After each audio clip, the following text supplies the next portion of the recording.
السلام عليكم ورحمة الله وبركاته. بسم الله الرحمن الرحيم. الحمد لله رب العالمين، والصلاة والسلام على رسول الأمين وعلى آله وأصحابه أجمعين، أما بعد. يا أيها الذين آمنوا اتقوا الله حق تقاته ولا تموتن إلا وأنتم مسلمون. رب اشرح لي صدري ويسر لي أمري واحلل عقدة من لساني يفقهوا قولي. ആമീൻ റബ്ബൽ ആലമീൻ. പ്രിയപ്പെട്ട സത്യവിശ്വാസികൾ, ഇമാം ഇബ്നുൽ ഖയ്യിം റഹിമഹുല്ലാഹയുടെ സാദുൽ മആദിനെ ഇബ്നു അബ്ദുൽ വഹാബ് റഹിമഹുല്ലാ ഇഖ്തിസാർ ചെയ്ത മുഖ്തസർ സാദുൽ മആദ് നമ്മൾ വായിച്ചുകൊണ്ടിരിക്കുന്നത്. കഴിഞ്ഞ ദർസിൽ നാം പറഞ്ഞുകൊണ്ടിരുന്ന വിഷയം ഫസ്ല് എന്നത് ജനാസയുമായി ബന്ധപ്പെട്ടിട്ട്, അഥവാ ഒരു മയ്യത്ത്, ഒരാൾ മരണപ്പെട്ടാൽ ആ മയ്യത്തിൻ്റെ സംസ്കരണം, അതുപോലെയുള്ള കാര്യങ്ങൾ, അതുമായി ബന്ധപ്പെട്ടിട്ടുള്ള നബി സല്ലല്ലാഹു അലൈഹി വസല്ലമയുടെ മാതൃകകളാണ് പറഞ്ഞത്.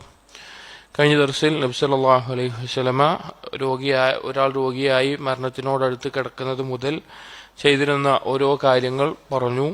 അതിൽ കടബാധ്യതയുള്ള ആളുകളുടെ മയ്യത്ത് നബി സല്ലല്ലാഹു അലൈഹി വസല്ലം ആദ്യകാലങ്ങളിൽ നിസ്കരിക്കാറുണ്ടായിരുന്നില്ല. പിൽക്കാലത്ത് ഇസ്ലാമിൽ ധാരാളം സമ്പത്തും എല്ലാം എത്തിയപ്പോൾ ബൈത്തുൽ മാലിൽ നിന്ന് നബി സല്ലല്ലാഹു അലൈഹി വസല്ലം ആ കടം ഏറ്റെടുക്കുകയും അത് വീട്ടുകയും ചെയ്യാറുണ്ടായിരുന്നു, എന്നിട്ട് നിസ്കരിക്കാറുണ്ടായിരുന്നു. ഇനി അടുത്ത ഭാഗം തുടർന്ന് വരുന്നത് ജനാസ നിസ്കാരവുമായി ബന്ധപ്പെട്ട്, അഥവാ മയ്യിത്ത് നിസ്കാരവുമായി ബന്ധപ്പെട്ടിട്ടുള്ള നബി സല്ലല്ലാഹു അലൈഹി വസല്ലമയുടെ മാതൃകയാണ്. എങ്ങനെയാണ് മയ്യിത്ത് നിസ്കാരം?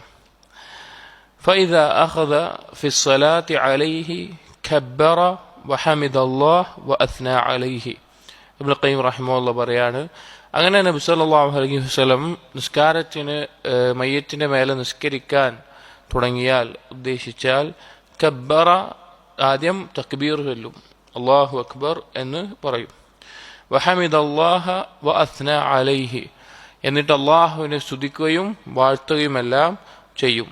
തക്ബീർ പറയുകയും അള്ളാഹുവിനെ സ്തുതിക്കുകയും വാഴ്ത്തുകയും എല്ലാം ചെയ്യും. മയ്യിത്ത് നിസ്കാരത്തിന്റെ രൂപം നമുക്ക് അറിയപ്പെട്ട രീതി നമുക്കറിയാം. 4 തക്ബീറുകളാണ് ഉണ്ടാവുക. ഒന്നാമത്തേതിൽ തക്ബീർ ചൊല്ലിയതിനു ശേഷം സൂറത്തുൽ ഫാത്തിഹ നമ്മൾ പാരായണം ചെയ്യും. രണ്ടാമത്തേതിൽ തക്ബീറിന് ശേഷം നബി സല്ലല്ലാഹു അലൈഹി വസല്ലം മേലെ സ്വലാത്ത് ചൊല്ലും. മൂന്നാമത്തേതിൽ തക്ബീറിന് ശേഷം മയ്യിത്തിന് വേണ്ടിയുള്ള ദുആ ഉണ്ടാവും. നാലാമത്തേതിൽ തക്ബീറിന് ശേഷം പ്രത്യേകിച്ചൊന്നും വന്നിട്ടില്ല, സലാം വീട്ടുകയാണ് ചെയ്യാറ്. നമ്മുടെ നാടുകളിൽ 2 ഭാഗത്തേക്കുമായിട്ട് സലാം വീട്ടുന്ന രീതിയാണ്. എന്നാൽ ഇതിൽ നിന്ന് വ്യത്യസ്തമായി ചില രീതികൾ, വ്യത്യസ്തമെന്ന് പറഞ്ഞാൽ ഇതുപോലെ തന്നെ തക്ബീറിന്റെ എണ്ണത്തിലും ചില രൂപത്തിലെല്ലാം വ്യത്യസ്തമായിട്ട് നബി സല്ലല്ലാഹു അലൈഹി വസല്ലമയിൽ ഉദ്ധരിക്കപ്പെട്ടിട്ടുണ്ട്. അതിലൊന്നാണ് ഇപ്പോൾ നമ്മൾ വായിച്ചതിൽ പറഞ്ഞിട്ടുള്ള വിഷയം എന്ന് പറഞ്ഞു കഴിഞ്ഞാൽ, തക്ബീർ പറഞ്ഞതിന് ശേഷം അള്ളാഹുവിനെ ഹംദ് ചെയ്യുകയും അള്ളാഹുവിനെ പുകഴ്ത്തുകയും ചെയ്തു എന്നാണ് വന്നിട്ടുള്ളത്. സൂറത്തുൽ ഫാത്തിഹ മയ്യിത്ത് നിസ്കാരത്തിൽ നിർബന്ധമാണോ അല്ലയോ എന്നുള്ളതിൽ ഉലമാക്കൾക്കിടയിൽ ഖിലാഫുണ്ട്. വാജിബാണോ അതോ സുന്നത്താണോ എന്നുള്ളത്.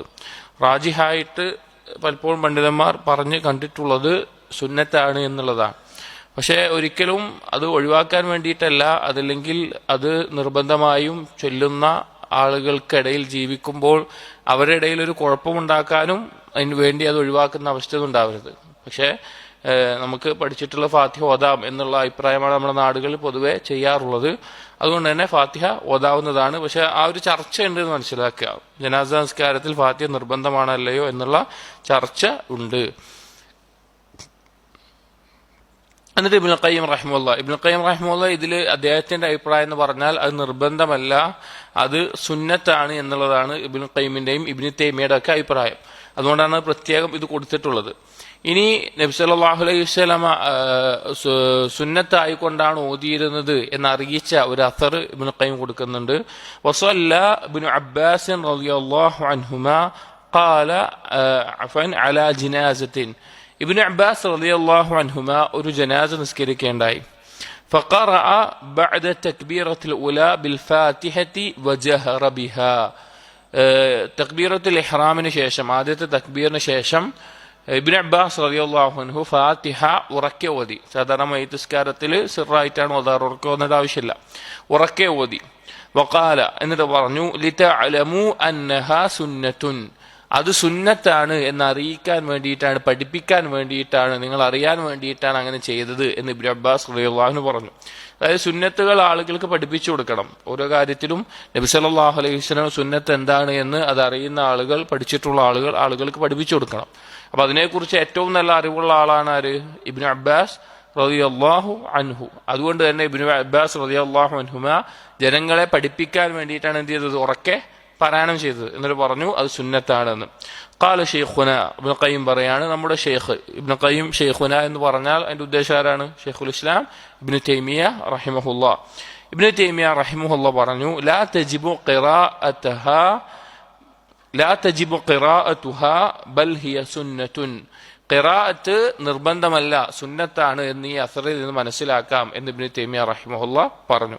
അതായത് അവരുടെ അഭിപ്രായം അത് സുന്നത്താണ് എന്നാണ്. എന്നാൽ ധാരാളം പണ്ഡിതന്മാർ അത് മറ്റുള്ള നിസ്കാരം പോലെ നിർബന്ധമായിട്ടും ഉണ്ടായിരിക്കണമെന്ന് പറഞ്ഞിട്ടുണ്ട്. ചുരുക്കത്തിൽ പാരായണം ചെയ്യണം എന്നുള്ളത് മനസ്സിലാക്കാം. ഇനി അതിന്റെ മയ്യിത്ത് നിസ്കാരത്തിന്റെ രൂപങ്ങളും അതിൽ വന്നിട്ടുള്ള ചില ദുആകളും ഒക്കെ അറിയിക്കാൻ വേണ്ടിയിട്ട് ചില അസറുകളാണ് പറയുന്നത്.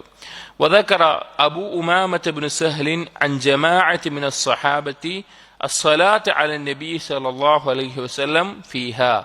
അബു ഉമാമ ബിൻ സഹൽ അതുപോലെ ധാരാളം സഹാബികളിൽ നിന്ന് ഉദ്ധരിക്കപ്പെട്ടിട്ടുണ്ട്. ഇജ്മാ ഉള്ള കാര്യമാണ് മയ്യിത്ത് നിസ്കാരത്തിൽ എന്തുണ്ടായിരുന്നു എന്നുള്ളത്. നബി സല്ലല്ലാഹു അലൈഹി വസല്ലമയിലെ സ്വലാത്ത് ചൊല്ലിയിരുന്നു എന്നുള്ളത് സഹാബികളിൽ നിന്ന് ഇജ്മാഅോടുകൂടി ഉദ്ധരിക്കപ്പെട്ടിട്ടുണ്ട്. وروى يحيى بن سعيد الأنصاري عن سعيد المقبري عن أبي هريرة رضي الله عنه أنه سأل عبادة بن صامت رضي الله عنه عن صلاة الجنازة فقال. അബൂ ഹുറൈറ റളിയല്ലാഹു അൻഹു പറയുന്നുണ്ട്, ഒരിക്കൽ അബൂ ഹുറൈറ റളിയല്ലാഹു അൻഹു ഉബാദത്ത് ബിൻ സാമിത്തിനോട് എങ്ങനെയായിരുന്നു സലാത്തുൽ ജനാസ, മയ്യിത്ത് നിസ്കാരം എങ്ങനെയായിരുന്നു എന്നുള്ളതിനെ കുറിച്ച് ചോദിച്ചു. ഫഖാല, അപ്പോൾ ഉബാദത്ത് ബിൻ സാമിത്ത് റളിയല്ലാഹു അൻഹു പറഞ്ഞു, അന വല്ലാഹി ഉഖ്ബിറുക, അല്ലാഹു ആണ് ഞാൻ നിങ്ങൾക്ക് അറിയിക്കാം. തബ്ദഉ ഫതുകബ്ബിറു, ആദ്യം നബി സല്ലല്ലാഹു അലൈഹി വസല്ലമ തക്ബീർ ചൊല്ലിക്കൊണ്ട് ആരംഭിക്കും, തുടങ്ങുക നീ. ثم تصلي على النبي صلى الله عليه وسلم, പിന്നെ നീ എന്താണ് ചെയ്യേണ്ടത്? നബി സല്ലല്ലാഹു അലൈഹി വസല്ലമയിലെ സ്വലാത്ത് ചൊല്ലണം. വതഖൂലു, അത് പിന്നെ ഫാത്തിഹനെ പറ്റി ഇതിൽ പരാമർശിച്ചിട്ടില്ല. ഫാത്തിഹ പാരായണം ചെയ്ത് അതിനുശേഷമുള്ള തക്ബീറിന് ശേഷം സ്വലാത്ത് ചൊല്ലി പിന്നെയുള്ള തക്ബീറിന് ശേഷം വതഖൂൽ, നീ പറയുക, അല്ലാഹുമ്മ ഇന്ന അബ്ദക ഫുലാനൻ, അല്ലാഹുവേ നിന്റെ ഇന്നാലിന്റെ അടിമ, അഥവാ ഏത് മയ്യിത്തിനാണ് നിസ്കരിക്കുന്ന അടിമ, കാന ലാ യുശ്രികു ബിക വ അൻത അഅലമു ബിഹി, അവൻ നിന്നിൽ പങ്കു ചേർക്കാറുണ്ടായിരുന്നില്ല, നിനക്ക് അവനെ കുറിച്ച് നന്നായി അറിവുള്ളവനാണല്ലോ നീ. വഇൻ കാന മുഹ്സിനൻ ഫസിദ് ഫി ഇഹ്സാനിഹി, അവൻ ഇഹ്സാൻ ചെയ്യുന്നവനാണെങ്കിൽ അവനുള്ള ഇഹ്സാനും നീ വർദ്ധിപ്പിക്കണമേ. വഇൻ കാന മുസീഅൻ ഫതജാവസ് അൻഹു, അവൻ ഇനി ഒരു പാപിയാണെങ്കിൽ അല്ലാഹു നീ അവന് വിട്ടുവീഴ്ച നൽകണമേ, ഒഴിവാക്കി കൊടുക്കണമേ. അല്ലാഹുമ്മ ലാ തഹ്രിംനാ അജ്റഹു വലാ തുളില്ലനാ ബഅദഹു, അല്ലാഹുവേ അവനെ കൊണ്ടുണ്ടായിരുന്ന ഞങ്ങൾക്ക് ലഭിച്ചിരുന്ന എന്തെങ്കിലും നേട്ടങ്ങൾ, പ്രതിഫലങ്ങൾ അത് നീ തടയരുതേ.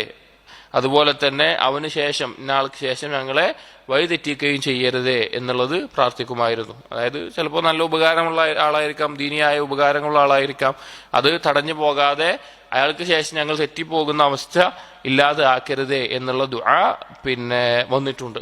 ഒരുപാട് ദുആകൾ മയ്യിത്ത് നിസ്കാരവുമായി ബന്ധപ്പെട്ട് വന്നിട്ടുണ്ട്. മയ്യിത്ത് നിസ്കാരത്തിൽ ചൊല്ലേണ്ടതായിട്ടുള്ള ദുആ ധാരാളം റിവായത്തുകൾ വന്നിട്ടുണ്ട്. അതിലൊന്നാണ് ഇപ്പൊ ഈ പറഞ്ഞത്.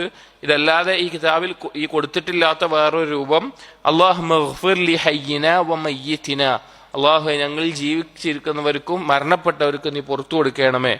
വസഗീരിനാ വ കബീരിനാ, ഞങ്ങളിൽ കുട്ടികൾക്കും വലിയവർക്കും. വദക്കരിനാ വ ഉൻസാന, ഞങ്ങളിൽ പുരുഷന്മാർക്കും സ്ത്രീകൾക്കും. വഗായിബിനാ വ ഷാഹിദിനാ, ഞങ്ങളിവിടെ ഇല്ലാത്തവർക്കും ഇവിടെ സന്നിഹിതരായിട്ടുള്ളവർക്കും. അല്ലാഹുമ്മ മൻ അഹ്യൈതഹു മിന്നാ ഫാഹിഹി അലൽ ഇസ്ലാം, അല്ലാഹുവേ നീ ആരെയാണോ ഞങ്ങളിൽ ജീവിപ്പിക്കുന്നത് അവരെ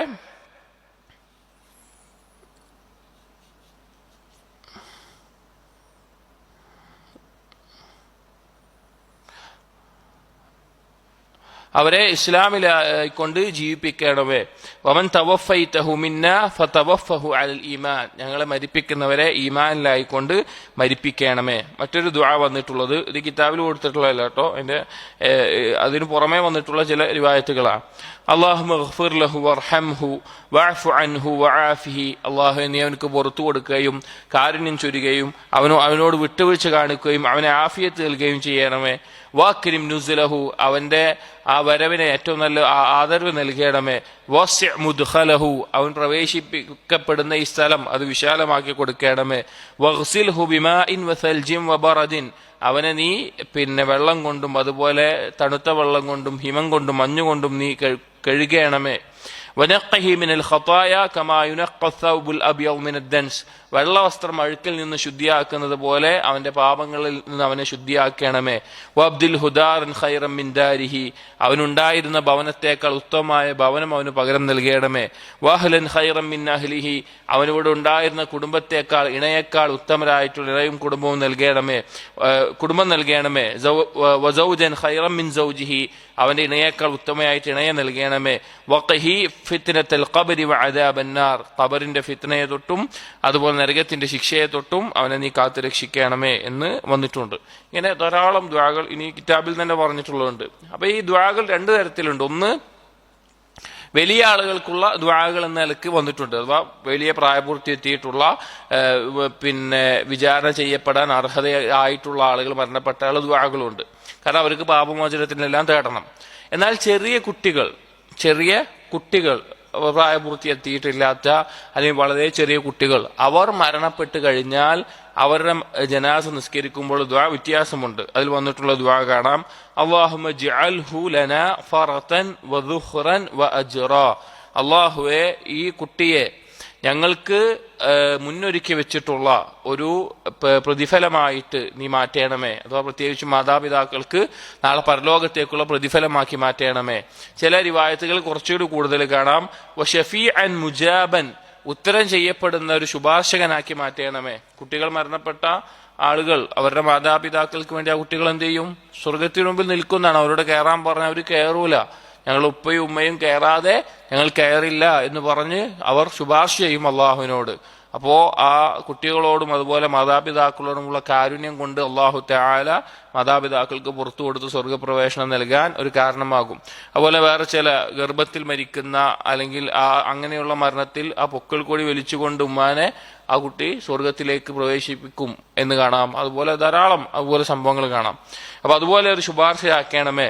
അല്ലാഹുമ്മ സഖിൽ ബിഹി മവാസീനഹുമാ, ഈ മാതാപിതാക്കളുടെ ഈ കുട്ടിയെ കൊണ്ട് ഈ മാതാപിതാക്കളുടെ ത്രാസ് നീ കനം തൂങ്ങിക്കണമേ. വഅദിം ബിഹി ഉജൂറഹുമാ, അവരുടെ പ്രതിഫലം വലുതാക്കണമേ. വജഅൽഹു ഫീ കഫാലത്തി ഇബ്രാഹിം, ഈ കുട്ടിയെ ഇബ്രാഹിം നബി അലൈഹി ഇസ്ലാമിന്റെ കഫാലത്തിലാക്കണമേ. കാരണം ഇതുപോലെ ചെറുപ്പത്തിൽ മരിക്കുന്ന കുട്ടികളൊക്കെ നാളെ ആകാശലോകത്ത് ആരുടെ അടുത്താണ് ഉണ്ടാവുക? ഇബ്രാഹിം നബി അലൈഹി ഇസ്ലാമിന്റെ അടുത്താണ് ഉണ്ടാവുക. ഇസ്രാ മിഅ്റാജ് യാത്രയിൽ ഇബ്രാഹിം നബി അലൈഹി ഇസ്ലാമിനെ അവിടുത്തെ ബൈത്തുൽ മഅ്മൂറിൽ ചാരിയിരിക്കുന്നത് കണ്ടപ്പോൾ അവിടെ ചുറ്റും കുറെ കുട്ടികൾ ഉണ്ടായിരുന്നു. അപ്പൊ നബി സല്ലല്ലാഹു അലൈഹി വസല്ലം ജിബ്രീൽ അലൈഹി ഇസ്ലാം ചോദിച്ചു, ഇതാരാണ്, ഇതെന്താണ് ഈ കുട്ടികൾ? അപ്പൊ പറഞ്ഞു, അത് ഇബ്രാഹിം അലൈഹിസ്സലാമാണ്. ഈ കുട്ടികൾ ചെറുപ്പത്തിലായി മരണപ്പെടുന്ന മുസ്ലിമീങ്ങളുടെ മക്കളാണ് എന്ന് പറഞ്ഞു. വഖഹി അദാബൽ ജഹീം, നരകശിക്ഷയിൽ നിന്ന് അവനെ രക്ഷിക്കണമേ എന്നും ദുആയിൽ വന്നിട്ടുണ്ട്. അപ്പോൾ ചെറിയ കുട്ടികൾക്കുള്ള ദുആ വ്യത്യാസമുണ്ട്, വലിയ ആളുകളുടെ ദുആ വ്യത്യാസമുണ്ട്. അപ്പൊ ഈ പറഞ്ഞ രണ്ട് ദുആകളൊന്നും ഈ കിതാബിൽ പറഞ്ഞതല്ല, എക്സ്ട്രാ ആയിട്ട് പറഞ്ഞതാണ്. ഇനി കിതാബിന്റെ ഭാഗത്തിലേക്ക് വായിക്കുകയാണ്. വമഖ്സൂദു അസ്സലാത്തി അലൈഹി അദ്ദുആഉ, ഇവിടെ യഥാർത്ഥത്തിൽ മയ്യത്തിന് വേണ്ടി നിസ്കരിക്കുക എന്ന് പറഞ്ഞാൽ അതിന്റെ ഉദ്ദേശം എന്താണ്? ശരിക്ക് മയ്യത്തിന് വേണ്ടി ദുആ ചെയ്യുക എന്നുള്ളതാണ്. അല്ലാതെ വേറൊരു നിസ്കാരം നിസ്കരിച്ചിട്ട് കാര്യമുണ്ടോ? ഇല്ല. ജനാസ നിസ്കാരത്തിലെ പ്രധാന ഉദ്ദേശം എന്താണ്? ദുആ ചെയ്യുക എന്നുള്ളതാണ്. വലിദാലിക ഹഫിള അൻഹു, അതാണ് ആ ദുആന്റെ ഇനത്തിൽ പഠിപ്പിക്കപ്പെട്ടിട്ടുള്ളത്. ونقل من الدعاء ما لم ينقل من قراءة الفاتحة والصلاة على النبي صلى الله عليه وسلم. എന്നിട്ട് പറയാണ്, ഈ മയ്യത്ത് നിസ്കാരത്തിൽ ഫാത്തിഹയുടെ വിഷയത്തിലും സലാത്തിന്റെ വിഷയത്തിലും ഉദ്ധരിക്കപ്പെട്ടതിനേക്കാൾ ഉദ്ധരിക്കപ്പെട്ടിട്ടുള്ളത് ഏത് വിഷയത്തിലാണ്? ദുആഇന്റെ വിഷയത്തിലാണ്. അതായത് ഫാത്തിഹ പാരായണം ചെയ്യണം, ഈ സ്വലാത്ത് പാരായണം ചെയ്യണം എന്നുള്ളതിന് കൃത്യമായ ധാരാളം ഉദ്ധരണികളൊന്നുമില്ല. ഒന്ന് രണ്ട് അസറുകൾ മാത്രമേ ഉള്ളൂ. പക്ഷേ മയ്യത്ത് നിസ്കാരത്തിലെ ദുആഇന്റെ വിഷയത്തിൽ ധാരാളം റിവായത്തുകൾ വന്നിട്ടുണ്ട്. മയ്യത്ത് നിസ്കാരത്തിന്റെ പ്രധാന ഉദ്ദേശം എന്താണ്? ദുആ ആണ്. ഫാത്തിഹയും സലാത്തും ഒക്കെ അള്ളാഹുവിനെ പുകഴ്ത്തുക, നബി സല്ലല്ലാഹു അലൈഹി വസല്ലം സലാത്ത് ചെല്ലുക എന്നുള്ള ഒരു അദബ് മാത്രമാണ് അവിടെ ഉള്ളത് എന്നാണ് മനസ്സിലാക്കേണ്ടത്. അതിനുശേഷം പറഞ്ഞു വഹഫിള മിൻ ദുആഇഹി സല്ലല്ലാഹു അലൈഹി വസല്ലം ഖൗലുഹു അല്ലാഹുമ്മ ഇന്ന ഫുലാന ഇബ്നു ഫുലാൻ ഫീ ദിമ്മതിക വഹബിൽ ജിവാരിക. അതുപോലെ മയ്യത്ത് നിസ്കാരത്തിലെ ദുആവുമായി ബന്ധപ്പെട്ട് ഉദ്ധരിക്കപ്പെട്ടിട്ടുള്ള മറ്റൊരു ദുആ പറയുകയാണ്, അല്ലാഹുമ്മ ഇന്ന ഫുലാന ഇബ്നു ഫുലാനിൻ ഫീ ദിമ്മതിക വഹബിൽ ജിവാരിക. അല്ലാഹു ഇന്ന ആളുടെ മകനായ ഇന്ന ആള് അഥവാ മയ്യത്ത് നിന്റെ സംരക്ഷണത്തിലും നിന്റെ സമീപ്യത്തിലേക്കും ആണുള്ളത്, അഥവാ അങ്ങനെ എത്തിയിരിക്കുന്നു. ഫഖ്ഹി മിൻ ഫിത്നത്തിൽ ഖബ്രി വമിൻ അദാബിൻ നാർ. അവനെ നരകശിക്ഷയിൽ നിന്നും ഖബറിന്റെ ശിക്ഷയിൽ നിന്നും നീ കാത്തു രക്ഷിക്കണമേ. ഫഅൻത അഹ്ലുൽ വഫാഇ വൽ ഹഖ്. അല്ലാഹുവേ, നീയാണോ വഫാഇന്റെ കരാർ പൂർത്തീകരിക്കുന്നതിന്റെയും ഹക്കിന്റെയും ആള് നീയാണല്ലോ. ഫഗ്ഫിർ ലഹു വർഹംഹു ഇന്നക അൻതൽ ഗഫൂറുർ റഹീം. അവന് നീ പുറത്തു കൊടുക്കുകയും കാരുണ്യം ചൊരിയുകയും ചെയ്യണം, നീ ഗഫൂറും റഹീമുമാണല്ലോ എന്നൊരു ദുആ ഉദ്ധരിക്കപ്പെട്ടിട്ടുണ്ട്. വഹഫിള മിൻ ദുആഹി സല്ലല്ലാഹു അലൈഹി വസല്ലം അയ്ളൻ. അതുപോലെ തന്നെ മറ്റൊരു ദുആ ഉദ്ധരിക്കപ്പെട്ടിട്ടുള്ളത് അല്ലാഹുമ്മ അൻത റബ്ബുഹ. അല്ലാഹുവേ, നീ മരണപ്പെട്ട മയ്യത്തിന്റെ റബ്ബാണ്. വഅൻത ഖലഖ്തഹ. നീയാണ് അതിനെ സൃഷ്ടിച്ചത്. വഅൻത റസഖ്തഹ. നീയാണ് അതിന് റിസ്ക് നൽകിയത്. വഅൻത ഹദൈതഹ ലിൽ ഇസ്ലാം. നീയാണ് അതിന് ഇസ്ലാമിലേക്ക് വഴി കാണിച്ചത്. വഅൻത ഖബൽത റൂഹഹ. നീയാണ് അതിന്റെ റൂഹ് പിടിച്ചത്. വതഅലമു സിർറഹ വഅലാനിയതഹ. നിനക്ക് അവന്റെ രഹസ്യവും പരസ്യവും അറിയാം. ജിഅനാ ശുഫആഅ ഫഗ്ഫിർ ലഹ. ഞങ്ങൾ ഇവിടെ അവന് വേണ്ടി ശുപാർശ ചെയ്യാൻ എത്തിയിരിക്കുകയാണ്, നീ അവന് പുറത്തു കൊടുക്കണമേ എന്ന് ദുആ വന്നിട്ടുണ്ട്. അപ്പോൾ വ്യത്യസ്തമായിട്ടുള്ള ദുആകൾ മയ്യത്ത് നിസ്കാരവുമായി ബന്ധപ്പെട്ട് വന്നിട്ടുണ്ട്. ഏതെങ്കിലും ഒന്നെങ്കിൽ നമുക്ക് എന്ത് വേണം? നിർബന്ധമായിട്ടും പഠിച്ചിരിക്കേണ്ട ദുആ ആണ്. സാധാരണ നമ്മുടെ നാടുകളിൽ പഠിക്കാറുള്ളത് അല്ലാഹുമ്മ ഗ്ഫിർ ലഹു വർഹംഹു വഅഫു അൻഹു വഅക്രിം നുസുലഹു എന്നുള്ള ആ ദുആ ആണ് സാധാരണ നമ്മുടെ നാടുകളിൽ പഠിച്ച് കണ്ടിട്ടുള്ളത്. മദ്രസയിലെ പുസ്തകങ്ങളിലും അല്ലാതെയുള്ള കിതാബുകളിലൊക്കെ കണ്ടിട്ടുള്ളത് ധാരാളമായിട്ട് അതാണ്. അല്ലെങ്കിൽ അല്ലാഹുമ്മ ഗ്ഫിർ ലി ഹയ്യിനാ വ മയ്യിത്തിനാ, അതും ചില കിതാബുകളിൽ കാണാനായിട്ടുണ്ട്. അതല്ലാതെയും മയ്യിത്ത് നിസ്കാരവുമായി ബന്ധപ്പെട്ട് അതിലുള്ള ദുആ വന്നിട്ടുണ്ട്. അപ്പോൾ മയ്യിത്ത് നിസ്കാരത്തിന്റെ ഉദ്ദേശം എന്താണ്? മയ്യിത്ത് നിസ്കാരത്തിന്റെ ഉദ്ദേശം എന്താണ്? ദുആ ആണ്. എന്നിട്ട് പറയാണ് വകാന യഅ്മുറു ബി ഇഖ്ലാസി ദുആഇ ലിൽ മയ്യിത്ത്. നബി സല്ലല്ലാഹു അലൈഹി വസല്ലം കൽപ്പിക്കുമായിരുന്നു മയ്യത്തിന് വേണ്ടിയിട്ടുള്ള ദുആയിൽ ഇഖ്ലാസോടുകൂടി ദുആ ചെയ്യാൻ വേണ്ടി പറയുമായിരുന്നു. അഖ്ലിസു അദ്ദുആ ലഹു എന്ന് നബി സല്ലല്ലാഹു അലൈഹി വസല്ലം പറയാറുണ്ട്. അഥവാ അങ്ങേറ്റം ഇഖ്ലാസോടുകൂടി ഈ മയ്യത്തിന്, കാരണം നമുക്ക് അവസാനമായിട്ട് ചെയ്യാൻ പറ്റുന്ന ഒരു കാര്യമാണെന്ത്? നമ്മുടെ ഒപ്പം ജീവിച്ച നമ്മുടെ സഹോദരനായിട്ട് ഒരാൾക്ക് വേണ്ടിയിട്ട് അവന്റെ പാപങ്ങൾ പുറത്തു കിട്ടാനും സ്വർഗപ്രവേശനത്തിനും നരകശിക്ഷയിൽ രക്ഷപ്പെടാനുമുള്ള ആ ശഫാഅത്ത് നമ്മൾ ചോദിക്കുന്നത്. അപ്പൊ അതിൽ ഇഖ്ലാസോടുകൂടി, ഏതൊരു കർമ്മത്തിനും ഇഖ്ലാസ് വേണം, അതിൽ ഇഖ്ലാസോടുകൂടി ചോദിക്കുക എന്നുള്ളത് ശ്രദ്ധിക്കേണ്ട കാര്യമാണ്. നബി സല്ലല്ലാഹു അലൈഹി വസല്ലം പ്രത്യേകം കൽപ്പിക്കാറുണ്ടായിരുന്നു. ഇനി വകാന യുകബ്ബിറു അർബഅ തക്ബീറാത്തിൻ. നബി സല്ലല്ലാഹു അലൈഹി വസല്ലം 4 തക്ബീറുകൾ പറയാറുണ്ടായിരുന്നു. വസഹ അൻഹു അന്നഹു കബ്ബറ ഖംസൻ. 5 തക്ബീറുകൾ ചൊല്ലിയതായിട്ടും സഹീഹായി കൊണ്ട് ഉദ്ധരിക്കപ്പെട്ടിട്ടുണ്ട്. വകാന സ്വഹാബത്തു റളിയല്ലാഹു അൻഹും യുകബ്ബിറൂന അർബഅൻ വഖംസൻ വസിത്തൻ. സ്വഹാബികളിൽ നിന്ന് 4 തക്ബീറുകൾ ചൊല്ലിയതായിട്ടും 5 തക്ബീറുകൾ ചൊല്ലിയതായിട്ടും 6 തക്ബീറുകൾ ചൊല്ലിയതായിട്ടും ഉദ്ധരിക്കപ്പെട്ടിട്ടുണ്ട്. അപ്പോൾ മയ്യിത്ത് നിസ്കാരത്തിൽ തക്ബീറുകളുടെ എണ്ണം എന്നുള്ളത് 4, 5, 6 എന്നീ എണ്ണങ്ങളിൽ സ്വഹാബികളിൽ നിന്ന് ഉദ്ധരിക്കപ്പെട്ടിട്ടുണ്ട്. ഇവിടെ നമ്മൾ മനസ്സിലാക്കേണ്ട ഒരു കാര്യം, ഇതുപോലെയുള്ള വിശാലതയുള്ള ചില ഖിലാഫുകൾ നമ്മൾ അതിൽ പ്രധാനമായും പരിഗണിക്കേണ്ട കാര്യം നമ്മൾ ജീവിക്കുന്ന നാടിൻ്റെയും ആ അവസ്ഥയുമാണ് പരിഗണിക്കേണ്ടത്. കാരണം 4 തക്ബീറുകൾ ചൊല്ലുന്ന ഒരു നാടാണെന്ന് വിചാരിക്കുക. അപ്പൊ നമ്മൾ മനസ്സിലാക്കി 5 തക്ബീർ ചൊല്ലിയായിട്ട് ഹദീസ് വന്നിട്ടുണ്ട്. അപ്പൊ ഞാൻ അടുത്ത നിസ്കാരത്തിന് ഇമാമുക്ക് അല്ലെങ്കിൽ നിസ്കരിക്കുന്ന സമയത്ത് അവനെന്ത് ചെയ്യണം? 5 തക്ബീർ ചെയ്യുക. ആൾക്ക് എന്താ ഉണ്ടാവുക? ആൾക്കാർക്കിടയിൽ എന്തുണ്ടാവും? തശ്വീഷ് ഉണ്ടാവും, അവർക്ക് സംശയം ഉണ്ടാവും. ഒരിക്കലും അത് ഉണ്ടാക്കരുത്. ചില ആളുകൾ ഇതുപോലെയുള്ള മസ്അലകൾ, അഭിപ്രായ വ്യത്യാസത്തിൽ വലിയ വിശാലതയുള്ള മസ്അലകൾ, അതിനെ എടുത്തുകൊണ്ട് അയാളുടെ ഇൽമും അയാളുടെ ഫിഖ്ഹും ആളുകളെ അറിയിക്കാൻ വേണ്ടി ഇതുപോലെയുള്ള കാര്യങ്ങൾ പ്രാവർത്തികമാക്കാൻ നോക്കും. ഇതിന്റെ അനന്തരഫലമായിട്ട് എന്താ ഉണ്ടാവുക? ഒന്ന് കുറച്ച് ആൾക്കാർ ഇയാൾ പറയുന്നത് കേൾക്കാനായിട്ടുള്ള ആൾക്കാരുണ്ടാവും, അവർ ഇയാളുടെ ഒപ്പം ഉണ്ടാവും. അല്ലാത്ത ആൾക്കാർ എന്തുണ്ടാവും? ഇയാൾ അപ്പുറത്തുണ്ടാവും. ആൾക്കാർ 2 വിഭാഗമായിട്ട് മാറും. ഒരിക്കലും ഉണ്ടാവരുത്. കാരണം മുസ്ലിമീങ്ങളുടെ തമ്മിലുള്ള കൽബുകൾ തമ്മിലുള്ള ഇണക്കം ദീനിന്റെ അടിസ്ഥാനമായിട്ടുള്ളൊരു കാര്യമാണ്. അതിന് ആ ഇണക്കം നിലനിർത്താൻ വേണ്ടി മാത്രം ധാരാളം നിയമങ്ങൾ ദീനിൽ പഠിപ്പിച്ചിട്ടുണ്ട്. ആ ഇണക്കം നിലനിൽക്കണം, മുസ്ലിങ്ങൾ തമ്മിൽ പ്രശ്നം ഉണ്ടാവരുത് എന്നുള്ളതുകൊണ്ട്. പക്ഷേ ദൗർഭാഗ്യമെന്ന് പറയട്ടെ, ഒരു പിന്നെ ഇങ്ങനെ ഒരു പ്രശ്നത്തിനും കാരണമാക്കേണ്ടതില്ലാത്ത ചില ഗരീബായ മസ്അലകളിൽ പോലും നമ്മുടെ നാടുകളിൽ ആളുകൾ രണ്ട് വിഭാഗമായി പരസ്പരം സലാം പറയാത്ത അവസ്ഥയിൽ തെറ്റിപ്പിരിയുന്നത് ധാരാളം കാണാം. വളരെ മോശമാണത്. ഒരിക്കലും അങ്ങനെയൊന്നും ഉണ്ടാകാൻ പാടില്ല. പണ്ഡിതന്മാരുടെ വാക്കുകൾ പരിശോധിച്ചാൽ ഇൽമില്ലാത്ത എന്താണ്, ഇൽമും ഫിഖ്ഹും ഇല്ലാത്തത് കൊണ്ടാണ് അത് സംഭവിക്കുന്നത്. കാരണം ഇപ്പോൾ ഇബ്നു തൈമിയ്യ റഹിമഹുല്ലാഹ് അദ്ദേഹം പറഞ്ഞത് കാണാം, ഇപ്പോൾ ഒരു മസ്ജിദ്, ആ മസ്ജിദില് ബിസ്മി ഉറക്കെ ഓതുന്നതാണ് ശരി എന്ന് മനസ്സിലാക്കിയിട്ടുള്ള ആളുകളാണ്. അങ്ങനെയുള്ള മസ്ജിദിൽ ബിസ്മി ഉറക്കെ ഓതലല്ല ശരി എന്ന് അതാ ഉറക്കെ ഓതലല്ല കൂടുതൽ ശരിയായിട്ടുള്ള കാര്യം. അങ്ങനെ മനസ്സിലാക്കിയിട്ടുള്ള ഒരാളാണെങ്കിൽ പോലും ആ ആളുകളുടെ മുമ്പിൽ മസ്ജിദിൽ ഇമാമായി നിസ്കരിക്കുകയാണെങ്കിൽ അവൻ എന്ത് ചെയ്യണം? ബിസ്മി ഉറക്കെ ഓതണം. കാരണം അവിടെ ആ ഒരു സുന്നത്ത് നടപ്പിലാക്കുന്നതിനേക്കാൾ അവിടെ ഏറ്റവും അഫ്ദൽ എന്താണ്? അതിന്റെ പേരിൽ ആളുകൾക്കിടയിൽ എന്തുണ്ടാവരുത്? ഒരു പ്രശ്നം ഉണ്ടാവരുത്, മുസ്ലിമുകളുടെ ആ യോജിപ്പിൽ പ്രശ്നം ഉണ്ടാവരുത്. അങ്ങനെ ധാരാളം കാര്യങ്ങളുണ്ട്. അതിന് ഉദാഹരണമായിട്ട് ഇമാം സഅദി റഹിമഹുല്ലാഹ് പറഞ്ഞൊരു കാര്യമാണ്, നബി സല്ലല്ലാഹു അലൈഹി വസല്ലമ അഫ്ദലായ കാര്യങ്ങൾ പോലും ജനങ്ങളുടെ ഉള്ളിൽ പ്രശ്നം ഉണ്ടാകരുത് എന്നുള്ളത് കൊണ്ട് ഒഴിവാക്കിയത് കാണാം. നബി സല്ലല്ലാഹു അലൈഹി വസല്ലം മക്കം ഫത്വൊക്കെ കഴിഞ്ഞിട്ട്, ഞാൻ സാന്ദർഭികമായിട്ട് പറയാട്ടോ, മക്കം ഫത്വൊക്കെ കഴിഞ്ഞിട്ട് ആയിഷ റളിയല്ലാഹു അൻഹയോട് പറയുണ്ടായി, നിന്റെ ഈ സമൂഹം, ഈ ആൾക്കാര് ഇപ്പൊ പുതുതായിട്ട് ഇസ്ലാമിലേക്ക് വന്നതുകൊണ്ടാണ് ഞാൻ എന്ത് ചെയ്യാത്തത്, വന്നതുകൊണ്ടാണ് ഞാൻ ഒഴിവാക്കുന്നത് എന്ന് പറഞ്ഞു. അതല്ല എങ്കിൽ കഅബ ഞാൻ പൊളിച്ച് പഴയ ഇബ്രാഹിം നബി അലൈഹി ഇസ്ലാമിന്റെ രൂപത്തിൽ തന്നെ ഉണ്ടാക്കിയ രൂപത്തിൽ തന്നെ ഉണ്ടാക്കുമായിരുന്നു. കഅബ ഇന്ന് നിലനിൽക്കുന്ന ആ രൂപം അല്ല ഇബ്രാഹിം നബി അലൈഹി ഇസ്ലാം ഉണ്ടാക്കിയത്. ഇബ്രാഹിം നബി അലൈഹി ഇസ്ലാം ഇന്ന് ഹിജർ ഇസ്മായിൽ എന്ന് പറയപ്പെടുന്നത്, അതിന്റെ പേര് അങ്ങനെയൊന്നുമല്ല, പക്ഷെ അങ്ങനെ പറയാം, അത് കഅബ തന്നെയാണ്. ആ ഭാഗം ഉണ്ടല്ലോ, ആ ഭാഗം കണ്ടിട്ടില്ലേ, കഅബയുടെ ഒരു ഭാഗത്ത് ഇങ്ങനെ കെട്ടിയിട്ടുള്ള ആ ഭാഗം കൂടി എന്താണ് ശരിക്ക്? കഅബയുടെ ഉള്ളാണ്. അതിന്റെ ഉള്ളിലുള്ള പ്രദേശം എന്താണ്? കഅബയുടെ ഉള്ളിലാണ്. അപ്പൊ അത് മുഴുവൻ ഉണ്ടായിരുന്നു. പിന്നീട് മക്കയിലെ മുശ്രിക്കീങ്ങൾ വെള്ളപ്പൊക്കത്തിലും മറ്റൊക്കെ തകർന്നപ്പോ പുതുതായി ഉണ്ടാക്കിയപ്പോ അവർക്ക് പണം തികയാത്തത് കൊണ്ട് ഈ രൂപത്തിൽ ഉണ്ടാക്കി ബാക്കി ഒരു അടയാളം വെച്ചതാണ്. അപ്പൊ നബി സല്ലല്ലാഹു അലൈഹി വസല്ലമയ്ക്ക് മക്കം ഫത്ത് കഴിഞ്ഞിട്ട് എന്ത് ചെയ്യുക? അധികാരം കിട്ടിയിട്ടുണ്ട്, സമ്പത്തുണ്ട്, സൗകര്യങ്ങളുണ്ട്. നബി സല്ലല്ലാഹു അലൈഹി വസല്ലം ഒരു വാക്ക് പറഞ്ഞാൽ മതി, കഅബ പഴയ രൂപത്തിലാക്കുക എന്ന് പറഞ്ഞാൽ എന്താവും?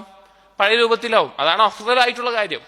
പക്ഷെ എന്നിട്ടും നബി സല്ലല്ലാഹു അലൈഹി വസല്ലം അത് വേണ്ടാന്ന് വെച്ചത്, മക്കം ഫത്ഹിൽ ആയിരക്കണക്കിന് പുതുമുസ്ലിങ്ങൾ ഉണ്ടായിട്ടുണ്ട്, മക്കത്തുള്ള ആളുകൾ. അപ്പൊ അവര് പറയും എന്താണ്, മുഹമ്മദ് അതാ വന്നപ്പോ തന്നെ കഅബ പൊളിച്ചു എന്ന് പറഞ്ഞ് ആളുകൾക്കിടയിൽ ഒരു പ്രശ്നം ഉണ്ടാകരുത് എന്നുള്ളത് കൊണ്ടാണ് ഞാനത് ഒഴിവാക്കുന്നത് എന്ന് നബി സല്ലല്ലാഹു അലൈഹി വസല്ലം പറഞ്ഞിട്ടുണ്ട്. പിന്നെയാണോ വേറെ ഏതെങ്കിലും ഉലമാക്കൾക്കിടയിൽ ചർച്ചയുള്ള അഭിപ്രായ വ്യത്യാസങ്ങൾ ഇന്നതാണ് അഫ്ദൽ എന്ന് പറഞ്ഞിട്ട് ആളുകൾക്കിടയിൽ ഭിന്നിപ്പുണ്ടാക്കുന്ന അവസ്ഥ? വളരെ ശ്രദ്ധിക്കേണ്ട ഒരു കാര്യമാണ്. ഇവിടെ പറഞ്ഞത് 4, 5, 6 രൂപങ്ങൾ സഹാബികളിൽ നിന്ന് ഉദ്ധരിക്കപ്പെട്ടിട്ടുണ്ട്. ഖാല അൽഖമതു ഖുൽതു ലി അബ്ദുല്ലാഹ് ഇന്ന നാസ മിൻ അസ്ഹാബി മുആദ് ഖദിമു മിൻ അശ്ശാം. ഒരിക്കൽ ഷാമിൽ നിന്ന് മുആദ് ഇബ്നു ജബൽ റളിയല്ലാഹു അൻഹുവിന്റെ ശിഷ്യന്മാരായിട്ടുള്ള കുറച്ച് ആളുകൾ വരികയുണ്ടായി. അവർ വന്നിട്ട് മദീനയിലും മറ്റേ ആയിരിക്കാം, മദീനയിൽ. അപ്പൊ അവർ വന്നപ്പോൾ ഫകബ്ബറു അലാ മയ്യിത്തിൻ ലഹും ഖംസൻ, അവർ അവരുടെ കൂട്ടത്തിൽ ഒരാൾ മരണപ്പെട്ട് മയ്യത്ത് നിസ്കരിച്ചത് 5 തക്ബീർ പറഞ്ഞുകൊണ്ടാണ്. 5 തക്ബീർ പറഞ്ഞുകൊണ്ടാണ് മയ്യത്ത് നിസ്കരിച്ചത്. ഫഖാല അബ്ദുല്ലാഹ്, അപ്പൊ അബ്ദുല്ലാഹ് ഇബ്നു മസ്ഊദ് റളിയല്ലാഹു അൻഹു, ഇബ്നു ഉമർ റളിയല്ലാഹു അൻഹു ആയിരിക്കും, ലൈസ അലൽ മയ്യിത്തി ഫി തക്ബീരി വഖ്തുൻ. അപ്പോൾ പറഞ്ഞു, ഈ മയ്യത്തിനെ സംബന്ധിച്ചിടത്തോളം എന്തില്ല? തക്ബീറിന്റെ എണ്ണത്തിൽ കൃത്യമായി ഒന്നും നിശ്ചയിച്ചിട്ടില്ല. കബ്ബിർ മാ കബ്ബറൽ ഇമാം, ഇമാം എത്രയാണോ പറയുന്നത് അത്ര പറയാവുന്നതാണ്. ഫൈദൻ സറഫൽ ഇമാം ഫൻസരിഫ്, ഇമാം എന്ത് ചെയ്യുക? ഇമാം പിരിഞ്ഞു കഴിഞ്ഞാൽ നിങ്ങളും പിരിയുക എന്നുള്ളത്. അതായത് പിന്നെ തക്ബീറുകളുടെ എണ്ണത്തിൽ മയ്യിത്ത് നിസ്കാരത്തിൽ കൃത്യമായിട്ടുള്ള ഒരു എണ്ണം പഠിപ്പിച്ചിട്ടില്ല. എത്ര തക്ബീറാണോ ഇമാം പറയുന്നത് അത്ര തക്ബീർ പറഞ്ഞുകൊണ്ട് പിന്നിൽ നിൽക്കുക എന്നുള്ളതാണ് ചെയ്യേണ്ടത്. അതിൽ ഈ ഫാത്തിഹയും സലാത്തും ദുആ കഴിഞ്ഞു കഴിഞ്ഞാൽ തക്ബീർ എത്ര വേണമെങ്കിലും ആകാം. പക്ഷെ ഇമാം എന്താ ശ്രദ്ധിക്കേണ്ടത്? നേരത്തെ പറഞ്ഞതാണ്, ഒരു നാട്ടിൽ എങ്ങനെയാണോ ശീലിച്ചു വന്നിട്ടുള്ളത് അങ്ങനെ ചെയ്യുക. നമ്മുടെ നാടുകളിൽ പൊതുവെ റാജിഹായിട്ടുള്ളത് ഏതാണ്? പൊതുവെ ലോകത്ത് റാജിഹായിട്ടുള്ളത് ഏതാണ്? 4 തക്ബീറുകളാണ്. അപ്പൊ അതാണ് കൂടുതൽ ശ്രദ്ധിക്കേണ്ടത്. പിന്നെ ചില റിവായത്തുകളിൽ കാണാം സ്വഹാബികൾ നിസ്കരിക്കുമ്പോൾ ചെയ്യാറുണ്ടായിരുന്ന ഒരു രീതി എന്ന് പറഞ്ഞാൽ, ബദറിൽ പങ്കെടുത്ത സ്വഹാബികൾ മരണപ്പെട്ടാൽ അവർ 6 തക്ബീറുകൾ ചൊല്ലാറുണ്ടായിരുന്നു. അതല്ലാതെ പൊതുവായിട്ടുള്ള സ്വഹാബികളിൽപ്പെട്ട ആരെങ്കിലും മരണപ്പെട്ടാൽ 5 തക്ബീറുകളും, അതല്ലാതെയുള്ള ആളുകൾ മരണപ്പെട്ടാൽ 4 തക്ബീറുകളുമാണ് സ്വഹാബികൾ ചെയ്തിരുന്നതായിട്ട് ഉദ്ധരിക്കപ്പെട്ടിട്ടുണ്ട്. അപ്പോ തക്ബീറുകൾ എണ്ണത്തിന്റെ വിഷയത്തിൽ എന്താണ് വിശാലതയുള്ള ഒരു കാര്യമാണ്. അതിൽ 4ഉം 5ഉം 6ഉം സ്വഹാബികൾ ചെയ്തതായി വന്നിട്ടുണ്ട്. അതിൽ കൂടുതലായി ചെയ്താലും നിസ്കാരത്തിന് എന്തില്ല, ഒരു പ്രശ്നവും വരാനില്ല. ഇമാം പിരിയുമ്പോൾ പിരിയുക എന്നുള്ളതാണ് അതിൽ ശ്രദ്ധിക്കേണ്ടത്. ചില ആളുകൾ ഒരാൾ പണ്ട് പറയുകയുണ്ടായിട്ടുണ്ട്, അയാള് പിന്നെ വേറെ ഏതൊരു സ്ഥലത്ത് മയ്യിത്ത് നിസ്കരിച്ചപ്പോ, പിന്നെ വേറെ നാട്ടിലാണ്, കേരളത്തിൽ വിദേശത്ത് എവിടെയായിരുന്നു, ഇമാം എന്ത് ചെയ്തു, 7ഓ 8ഓ തക്ബീറുകൾ പറഞ്ഞു. അപ്പൊ പിന്നിലുള്ള ആരൊക്കെയോ ഇത് നിസ്കാരം ശരിയല്ല, ബാത്തിലാണെന്ന് പറഞ്ഞിട്ട് ഇമാമിനെ പിടിച്ചു മാറ്റി വേറൊരാള് ഇമാം വന്നിട്ട് 4 തക്ബീർ ചൊല്ലി നിസ്കരിച്ചു എന്നുള്ളത്. അത് ചിലപ്പോൾ ഇമാമ് മനസ്സിലാക്കിയത് അങ്ങനെ ആയിരിക്കും, അതുകൊണ്ട് ചെയ്തായിരിക്കും. പക്ഷെ ഇവർക്ക് അറിവില്ലാത്തതുകൊണ്ട് ഇവരെ നിസ്കാരം ശരിയായില്ല എന്ന് പറഞ്ഞ് പിന്നെ 4 തക്ബീർ ചൊല്ലി നിസ്കരിച്ചു എന്നുള്ളതൊക്കെ കേട്ടിട്ടുണ്ട്. ഇത് ചെയ്തൊരാൾ നേരിട്ട് പറഞ്ഞാണ്. അല്ലാഹു അഅലം. ഖീല ലിൽ ഇമാമി അഹ്മദ്, ഇനി ഇമാം അഹ്മദ് റഹിമഹുള്ളയോട് ഒരിക്കൽ ചോദിക്കപ്പെട്ടു. ഇനി പറയുന്ന മസല സലാം വീട്ടുന്നത് ബന്ധപ്പെട്ടിട്ടാണ്. മയ്യിത്ത് നിസ്കാരത്തിന്റെ സലാം വീട്ടുന്നത് അത് 2 ഭാഗത്തേക്കുമുണ്ടോ, ഒരു ഭാഗത്തേക്കാണോ? ഇമാം അഹ്മദിനോട് ചോദിക്കപ്പെട്ടു, അദഅരിഫു അൻ അഹദിൻ മിനസ് സഹാബത്തി അന്നഹു കാന യുസല്ലിമു അലൽ ജിനാസതി തസ്ലീമതൈൻ. ഇമാം അഹ്മദിനോട് ചോദിക്കപ്പെട്ടു, സ്വഹാബികളിൽ ആരെങ്കിലും മയ്യിത്ത് ജനാസ നിസ്കാരത്തിൽ 2 ഭാഗത്തേക്ക് സലാം വീട്ടിയതായിട്ട് നിങ്ങൾക്ക് അറിയുമോ, നിങ്ങൾ അറിഞ്ഞിട്ടുണ്ടോ എന്ന് ചോദിച്ചു. ഖാല, അപ്പൊ ഇമാം അഹ്മദ് പറഞ്ഞു, ലാ, ഇല്ല. വലാകിൻ അൻ സിത്തത്തിൻ മിനസ് സഹാബത്തി അന്നഹും കാനൂ യുസല്ലിമൂന തസ്ലീമതൻ വാഹിദതൻ ഖഫീഫതൻ അൻ യമീനിഹി. 6 സ്വഹാബികളിൽ നിന്ന് ഉദ്ധരിക്കപ്പെട്ടിട്ടുണ്ട്, അവർ ചെയ്യാറുള്ളത് ജനാസ നിസ്കാരത്തിൽ വലതുഭാഗത്തേക്ക് മാത്രം ചെറിയ രീതിയിൽ സലാം വിട്ടുകയാണ് അവരിൽ നിന്ന് ഉദ്ധരിക്കപ്പെട്ടിട്ടുള്ളത് എന്ന് ഇമാം അഹ്മദ് പറയുകയുണ്ടായി. ഇതും അതുപോലെ ഒരു മസലയാണ്. 2 ഭാഗത്തേക്ക് സലാം വീട്ടണോ, ഒരു ഭാഗത്തേക്ക് മതിയോ എന്നുള്ളത്. ഹദീസുകളിൽ 2 ഭാഗത്തേക്ക് സലാം വീട്ടിയതായിട്ടും വന്നിട്ടുണ്ട്. റിയാദുസ് സാലിഹീനിലെല്ലാം ഹദീസ് പ്രത്യേകം ബാബിലായി കൊടുത്തിട്ടുണ്ട്.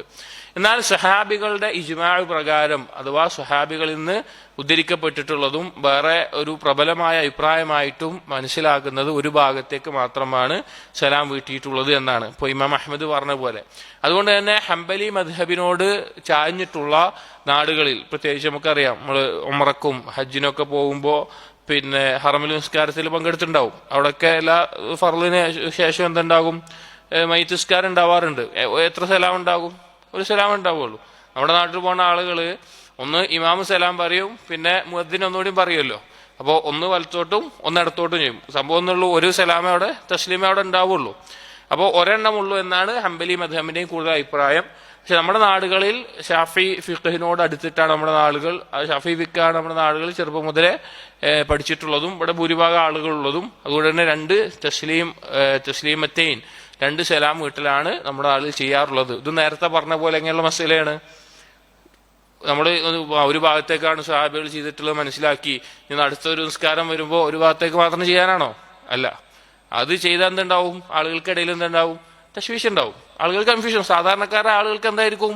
കൺഫ്യൂഷൻ ആയിരിക്കും. ഇതെന്തെങ്ങനെ ചെയ്യുന്നത്, അങ്ങനെയല്ലേ ചെയ്യേണ്ടത്, അങ്ങനെ പ്രശ്നം ഉണ്ടാവും. സാധാരണക്കാരായ ആളുകളെ സംബന്ധിച്ചിടത്തോളം ഭൂരിഭാഗം ആളുകൾ എന്തല്ല, ഇതുപോലെ ദർസുകൾ ഇരിക്കുന്നവരോ പഠിക്കാൻ കൂടുതൽ അറിയണം എന്ന് താല്പര്യമുള്ളവരൊന്നുമല്ല. അവർ എന്താണോ ഒന്ന് പഠിച്ചത് അത് മരണം വരെ അത് തന്നെയാണ് ദീന്. മദ്രസയിൽ 5ാം ക്ലാസ്സിൽ എന്തെങ്കിലും പഠിച്ചിട്ടുണ്ടെങ്കിൽ, അല്ലെങ്കിൽ എവിടുന്നേലും ഒരു കാര്യം കേട്ടിട്ടുണ്ടെങ്കിൽ അത് മാത്രമാണ് എന്ന് മനസ്സിലാക്കുന്ന ആളുകളായിരിക്കും.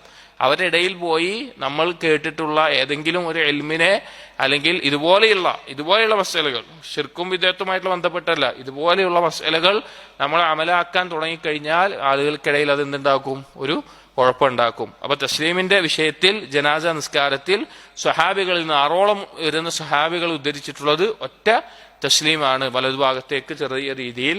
എന്നാൽ 2 ഭാഗത്തേക്കും ചെയ്യൽ തെറ്റില്ലാത്ത ചെയ്യാവുന്നതാണ്, ഒരു കുഴപ്പമില്ല. ഇനി ജനാസ നിസ്കാരത്തിലെ മറ്റൊരു മസല, തക്ബീറുകളിൽ കൈകൾ ഉയർത്തിക്കെട്ടേണ്ടതുണ്ടോ ഇല്ലയോ എന്നുള്ളതാണ്. ഓരോ തക്ബീറിന്റെ സമയത്തും നമ്മൾ അല്ലാഹു അക്ബർ എന്ന് പറയുമല്ലോ, കൈകൾ ഉയർത്തണമോ വേണ്ടയോ എന്നുള്ളതാണ്. അതിലും ഇതുപോലെ 2 അഭിപ്രായമുണ്ട്. ആ വിഷയമാണ് ചർച്ച.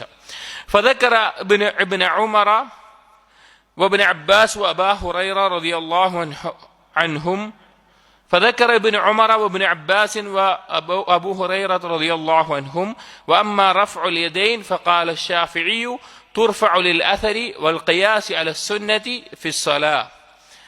ഇനി പിന്നെ നമ്മൾ നേരത്തെ വായിച്ചതിന്റെ ബാക്കിയാണ് ഇവിടെ പറഞ്ഞത്. ഇമാം അഹ്മദ് ആരൊക്കെയാണ് ഒരു ഭാഗത്തേക്ക് സലാം വീട്ടിയത് എന്നതിനെ പറ്റി പറയുന്നിടത്ത് പറഞ്ഞു ഫദക്കറ ഇബ്ന ഉമറ വബ്ന അബ്ബാസിൻ വഅബാ ഹുറൈറ റളിയല്ലാഹു അൻഹും. ഈ മൂന്ന് സ്വഹാബികളും വലതു ഭാഗത്തേക്ക് മാത്രം ജനാസ നിസ്കാരത്തിൽ സലാം വീട്ടിയ ആളുകളാണ്. ഇനി അടുത്ത മസ്അല വഅമ്മാ റഫ്ഉൽ യദൈൻ, കൈകൾ ഉയർത്തേണമോ തക്ബീറിന്റെ സമയത്ത്? ഫഖാല ശാഫിഈ, ഇമാം ശാഫിഈ പറഞ്ഞു തുർഫഉ ലിൽ അഥരി വൽ ഖിയാസ് അല സുന്നതി ഫി സ്വലാ.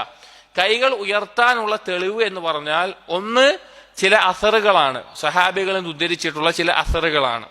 രണ്ട്, നിസ്കാരത്തിനോട് ഖിയാസ് ചെയ്തിട്ടാണ്. നിസ്കാരത്തിൽ എന്ത് ചെയ്യണം? കൈകൾ ഉയർത്തണം. തക്ബീറത്തുൽ ഇഹ്റാമിൽ എന്തുണ്ടാകും? കൈകൾ നമ്മൾ ഉയർത്തും. അതിനോട് ഖിയാസ് ചെയ്തിട്ടുമാണ് കൈകൾ ഉയർത്താം എന്നതിനുള്ള തെളിവ്. ويريد بالأثر ما روي عن عبد الله بن عمر وأنس رضي الله عنهم أنهم كانوا يرفعون أيديهم كلما كبر على الجنازة. أثر എന്ന് പറഞ്ഞാൽ സഹാബികളിൽപ്പെട്ട ഇബ്നു ഉമർ റളിയല്ലാഹു അൻഹുവും അനസ് ബിൻ മാലിക് റളിയല്ലാഹു അൻഹും എല്ലാം ജനാസ നിസ്കരിക്കുന്ന സമയത്ത് തക്ബീർ പറയുമ്പോൾ എന്ത് ചെയ്യാറുണ്ടായിരുന്നു? ഓരോ തവണയും കൈകൾ ഉയർത്തിക്കെട്ടാറുണ്ടായിരുന്നു. വകാന ഇദാ, അപ്പോ കൈകൾ ഉയർത്തിക്കെട്ടണോ വേണ്ട എന്നുള്ളതിനുള്ള തെളിവ് ഒന്ന് ഇതുപോലെയുള്ള അസറുകളുടെ അടിസ്ഥാനത്തിലാണ് കൈകൾ ഉയർത്തിക്കെട്ടണം എന്ന് പറയുന്നത്. അതുപോലെ തന്നെ നിസ്കാരത്തിനോട് ഖിയാസ് ആക്കിയിട്ട് തക്ബീറത്തുൽ ഇഹ്റാമിൽ കൈകൾ ഉയർത്തിയിരുന്നു എന്നുള്ളതിനെ ഖിയാസ് ആക്കിയിട്ടും കെട്ടാവുന്നതാണ് എന്നാണ് പറയുന്നത്.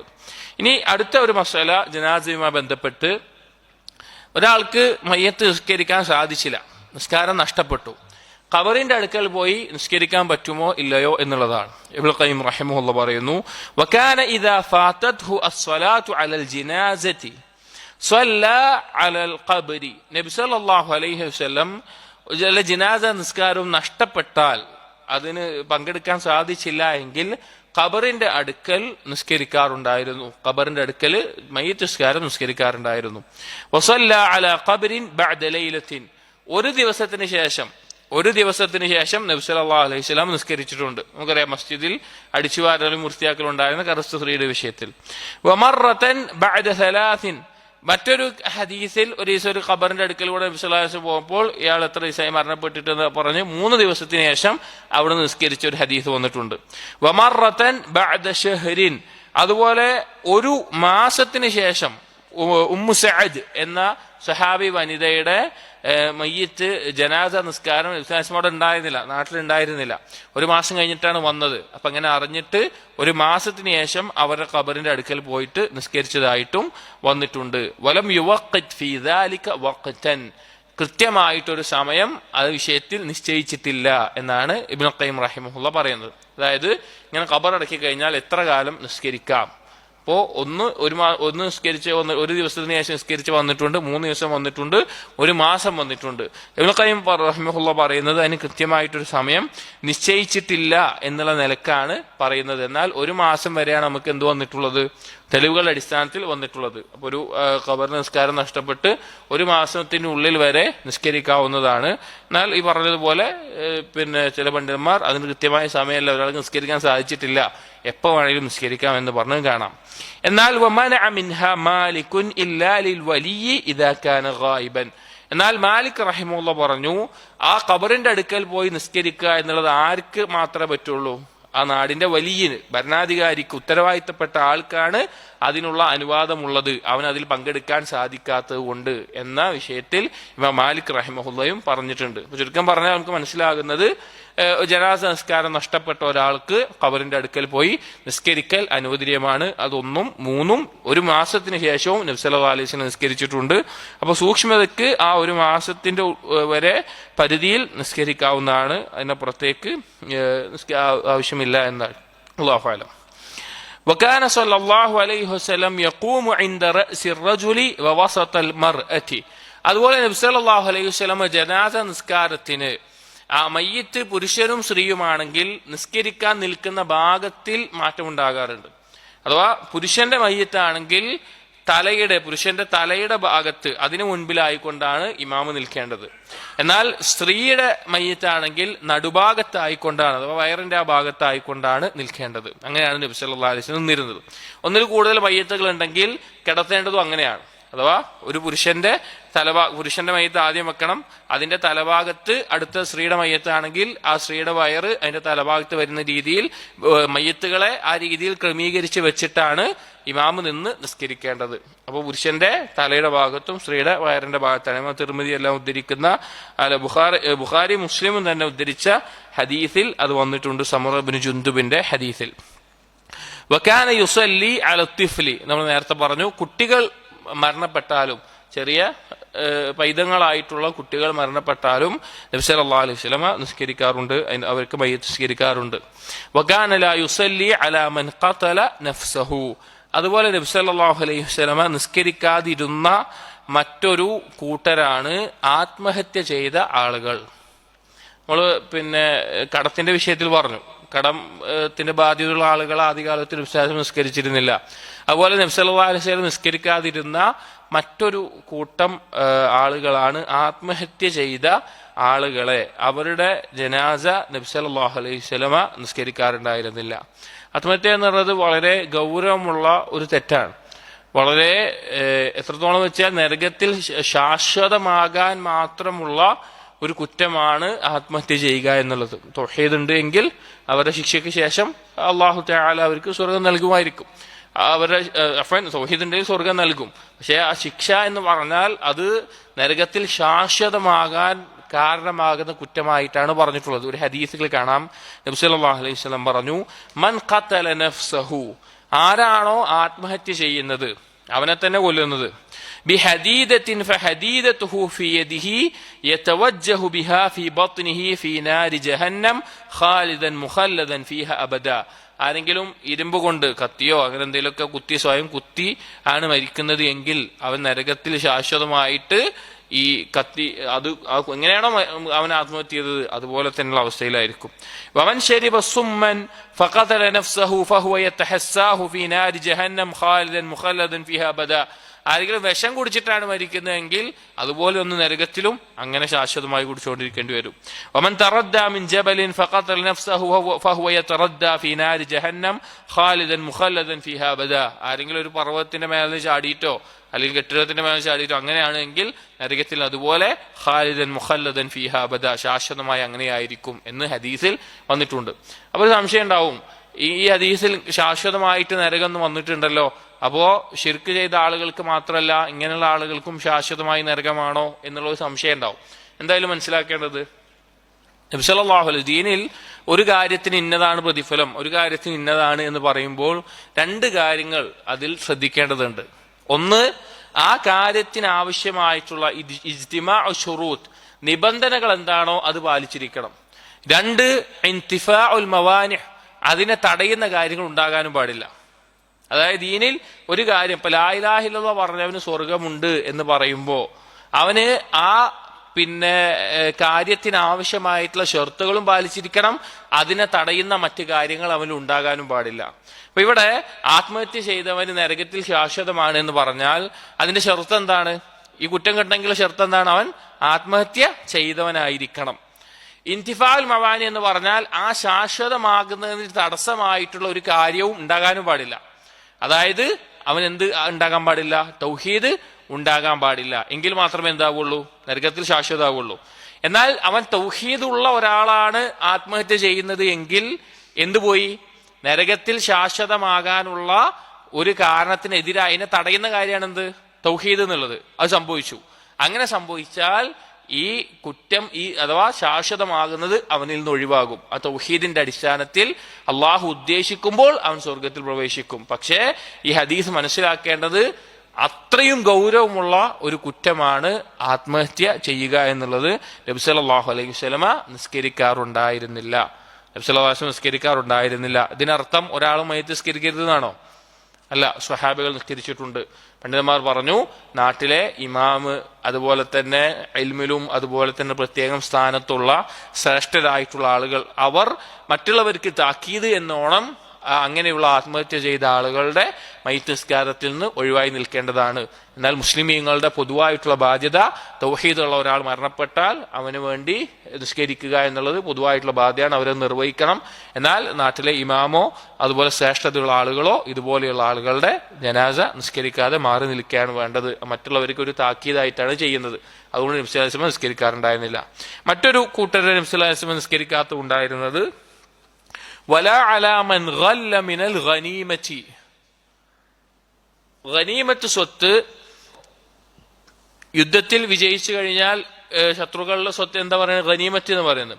ആ ഗനീമത്ത് സ്വത്ത് എല്ലാം നബി സല്ലല്ലാഹു അലൈഹി വസല്ലമയെ ഏൽപ്പിച്ച് വീതിച്ചിട്ടാണ് എന്ത് ചെയ്യാറുള്ളത്, ആളുകൾക്ക് കൊടുക്കാറുള്ളത്.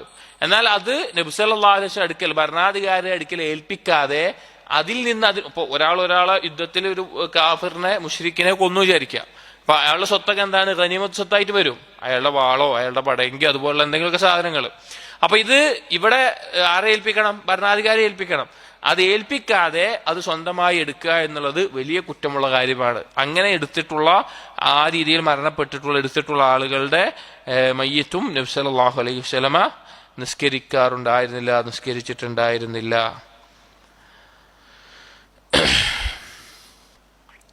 ഇനി ഇബ്നു ഖയ്യിം റഹിമഹുല്ലാഹ് പറയുന്നു, വഖ്തുലിഫ അൻഹു സല്ലല്ലാഹു അലൈഹി വസല്ലം ഫി സ്വലാത്തി അലൽ മഖ്തൂലി ഹദ്ദൻ കസ്സാനി.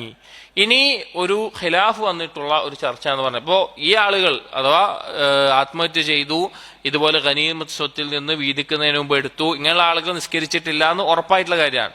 എന്നാൽ നബി സല്ലല്ലാഹു അലൈഹി വസല്ലം നിസ്കരിച്ചോ ഇല്ലയോ എന്ന് ഖിലാഫ് വന്നിട്ടുള്ള, സ്വഹാബികളുടെ ഇടയിലുള്ള റിവായത്തുകളിൽ ഖിലാഫ് വന്നിട്ടുള്ള ഒരു മസലയാണ് വ്യഭിചാരത്തിന്, വിവാഹിതനായ വ്യഭിചാരിയോ വ്യഭിചാരിണിയോ അവരുടെ മേലെ ഇസ്ലാമിക ലോകത്ത് നടപ്പിലാക്കുന്ന ഹദ്ദ് എന്താണ്, എറിഞ്ഞ് കൊല്ലലാണ്. നബി സല്ലല്ലാഹു അലൈഹി വസല്ലമയുടെ കാലത്ത് തന്നെ 2-3 സംഭവങ്ങൾ അതുപോലെ ഉണ്ടായിട്ടുണ്ട്. സ്ത്രീയെയും പുരുഷനെ അതുപോലെ ചെയ്തിട്ടുണ്ട്. അങ്ങനെ ഹദ്ദ് നടപ്പിലാക്കിയ ആളുകളുടെ മേലെ നബി സല്ലല്ലാഹു അലൈഹി വസല്ലം നിസ്കരിച്ചിരുന്നോ ഇല്ലയോ എന്നാണ് അടുത്ത ചർച്ച. വസഹ അൻഹു അന്നഹു സല്ല അലൽ ജുഹനിയ അല്ലതി റജമഹാ.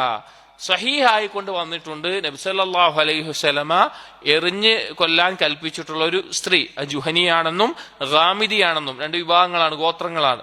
അതിൽപ്പെട്ട ആ സ്ത്രീയെ എറിഞ്ഞു കൊന്നതിന് ശേഷം നബി സല്ലല്ലാഹു അലൈഹി വസല്ലം നിസ്കരിച്ചിട്ടുണ്ട് എന്ന് പിന്നെ വന്നിട്ടുണ്ട്. ഹദീസ് ഇങ്ങനെയാണ്, ഇങ്ങനൊരു സ്ത്രീ പിന്നെ വ്യഭിചരിച്ചു എന്ന് പറഞ്ഞ് അറിയിക്കുകയും പിന്നെ ആ അറിയിച്ചതിനെ വ്യഭിചരിച്ചു എന്ന് പറഞ്ഞപ്പോൾ നീ ഗർഭിണിയാണോ എന്ന് നോക്കട്ടെ എന്ന് പറഞ്ഞു.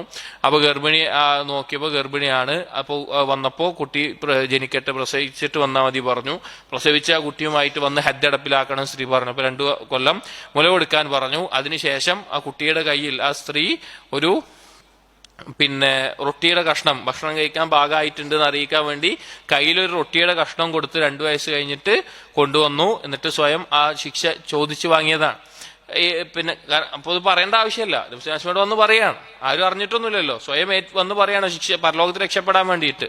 അപ്പൊ അങ്ങനെ ശിക്ഷ നടപ്പിലാക്കിയിട്ട് ജനാസ നിസ്കരിക്കുന്ന സമയത്ത്, നബിസ്വലാസ്മ നിസ്കരിക്കാൻ വേണ്ടി ഇരുന്ന സമയത്ത് ചോദിക്കപ്പെട്ടു, തുസല്ലി അലൈഹ യാ നബിയല്ലാഹ് വഖദ് സനത്, വ്യഭിചാരിണിയായിട്ടുള്ള വ്യഭിചരിച്ച ഒരു പെണ്ണിന്റെ മയ്യിത്ത് നിസ്കരിക്കാറോ ചോദിച്ചു. അവൻ നബി സല്ലല്ലാഹു അലൈഹി വസല്ലം പറഞ്ഞു, ലഖദ് താബത് തൗബതൻ ലൗ ഖുസിമത് ബൈന 70 മിൻ അഹ്ലിൽ മദീന ലവസിഅത്ഹും. ആ പെണ്ണ് അവള് ചെയ്ത തൗബ എന്ന് പറഞ്ഞാൽ മദീനയിലെ 70 ആളുകൾക്ക് ആ തൗബ വീതിച്ചു കൊടുത്താൽ അവരുടെ പാപങ്ങൾക്കൊക്കെ അത് മതിയാകുന്നു. അത്രയും വലിയൊരു തൗബയാണ് ചെയ്തിട്ടുള്ളത്. കാരണം സ്വാഭാവികമായിട്ട് ആലോചിച്ച് നോക്കി, അവര് പിന്നെ ചെയ്ത തെറ്റ് ആരും അറിഞ്ഞിട്ടില്ല, പക്ഷെ പരലോകത്തെ ഭയപ്പെട്ടിട്ട് തൗബ ചെയ്ത് ആ ശിക്ഷ എവിടെ നിന്ന് നടപ്പിലാക്കണം എന്നുള്ള ആഗ്രഹത്തിൽ വന്നതാണ്. ഇവിടെ ശ്രദ്ധിക്കേണ്ട ഒരു കാര്യം, ഒരു തെറ്റ് ചെയ്തിട്ട് ആ തെറ്റിന്റെ ആദ്യ സമയത്ത് ഒരാൾക്ക് എന്തുണ്ടാവും, വലിയ കുറ്റബോധം ഉണ്ടാവും. കാലം കഴിയുന്നതോറും എന്തുണ്ടാവും, കുറ്റബോധം കുറയും. പക്ഷെ ഈ സ്ത്രീ വന്ന് പിന്നെ അതിനുശേഷം കുട്ടിയെ പ്രസവിച്ച് പിന്നെ 2 കൊല്ലം കഴിഞ്ഞിട്ടും ഇങ്ങോട്ട് വരികയാണ്. എന്തിന്, ആ ശിക്ഷ നടപ്പിലായി കിട്ടാൻ. ശിക്ഷ എന്ന് പറഞ്ഞു കഴിഞ്ഞാൽ അടിയും ഇതൊന്നുമല്ല, എറിഞ്ഞോട് കൊല്ലണം. എന്നെ എറിഞ്ഞു കൊല്ലുമെന്ന് അറിഞ്ഞിട്ട് അത് ചോദിച്ചു വാങ്ങാം. ഈ 2-3 വർഷക്കാലം അതേ അളവിൽ ആ സ്ത്രീ കാത്തു നിന്നിട്ടുണ്ടെങ്കിൽ ആ തൗബ വളരെ മഹത്തരമായിട്ടുള്ള തൗബ തന്നെയാണ്. നബി സല്ലല്ലാഹു അലൈഹി വസല്ലം അവരെ നിസ്കരിച്ചിട്ടുണ്ട്. അതുകൊണ്ട് അത് നിസ്കരിച്ചു എന്നുള്ളത് സഹിയായി വന്നിട്ടുണ്ട്. വഖ്തുലിഫ ഫീ മാഇസിൻ, എന്നാൽ മാഇസ് റളിയല്ലാഹുവിന്റെ വിഷയത്തിൽ ആണ് ഖിലാഫ് വന്നിട്ടുള്ളത്. മായിസ് റളിയല്ലാഹുവിന്റെ ചരിത്രം നമുക്കൊന്ന് പറയാം, കേൾക്കാത്ത ആളുകളുണ്ടാവും. മായിസ് റളിയല്ലാഹു അൻഹു സ്വഹാബിയാണ്. ഒരിക്കൽ മായിസ് റളിയല്ലാഹു അൻഹു നബി സല്ലല്ലാഹു അലൈഹി വസല്ലം അടുക്കൽ വന്നിട്ട് പറഞ്ഞു, റസൂലെ ഞാൻ ത്വഹിർനി യാ റസൂലല്ലാഹ് എന്ന് പറഞ്ഞു. റസൂലെ എന്നെ ശുദ്ധീകരിക്കണം എന്ന് പറഞ്ഞു. സംഭവം എന്താ വെച്ച് കഴിഞ്ഞാൽ ഞാൻ വ്യഭിചരിച്ചു പോയി, വിവാഹിതനാണ്, പക്ഷെ ഞാൻ വ്യഭിചരിച്ചു പോയി, എന്നെ ശുദ്ധീകരിക്കണം എന്ന് പറഞ്ഞാൽ എന്നെ എറിഞ്ഞു കൊല്ലുന്ന ശിക്ഷ നടപ്പിലാക്കണം എന്ന് പറഞ്ഞു. ഒരിക്കലും നബി സല്ലല്ലാഹു അലൈഹി വസല്ലമയോ സ്വഹാബികളോ ആരെങ്കിലും വ്യഭിചരിക്കുന്നുണ്ടോ ആരെങ്കിലും ഇത് ചെയ്യുന്നുണ്ടോ എന്ന് ചോദിച്ച് അന്വേഷിച്ച് നടക്കാറൊന്നുമില്ല. അതുകൊണ്ട് തന്നെ വ്യഭിചാരത്തിന്റെ ഈ ശിക്ഷ നടപ്പിലാക്കിയ 2-3 സന്ദർഭങ്ങളെ വന്നിട്ടുള്ളത്. അപ്പൊ വന്നു. അപ്പൊ നബി സല്ലല്ലാഹു അലൈഹി വസല്ലം അത് കേട്ടപ്പോ ആദ്യം ശ്രദ്ധിക്കാതിരുന്നു. കാരണം എന്താണ്, തനിക്ക് ഇഷ്ടപ്പെട്ട ഒരു സ്വഹാബിയാണ്, പ്രിയപ്പെട്ട സ്വഹാബിയാണ്.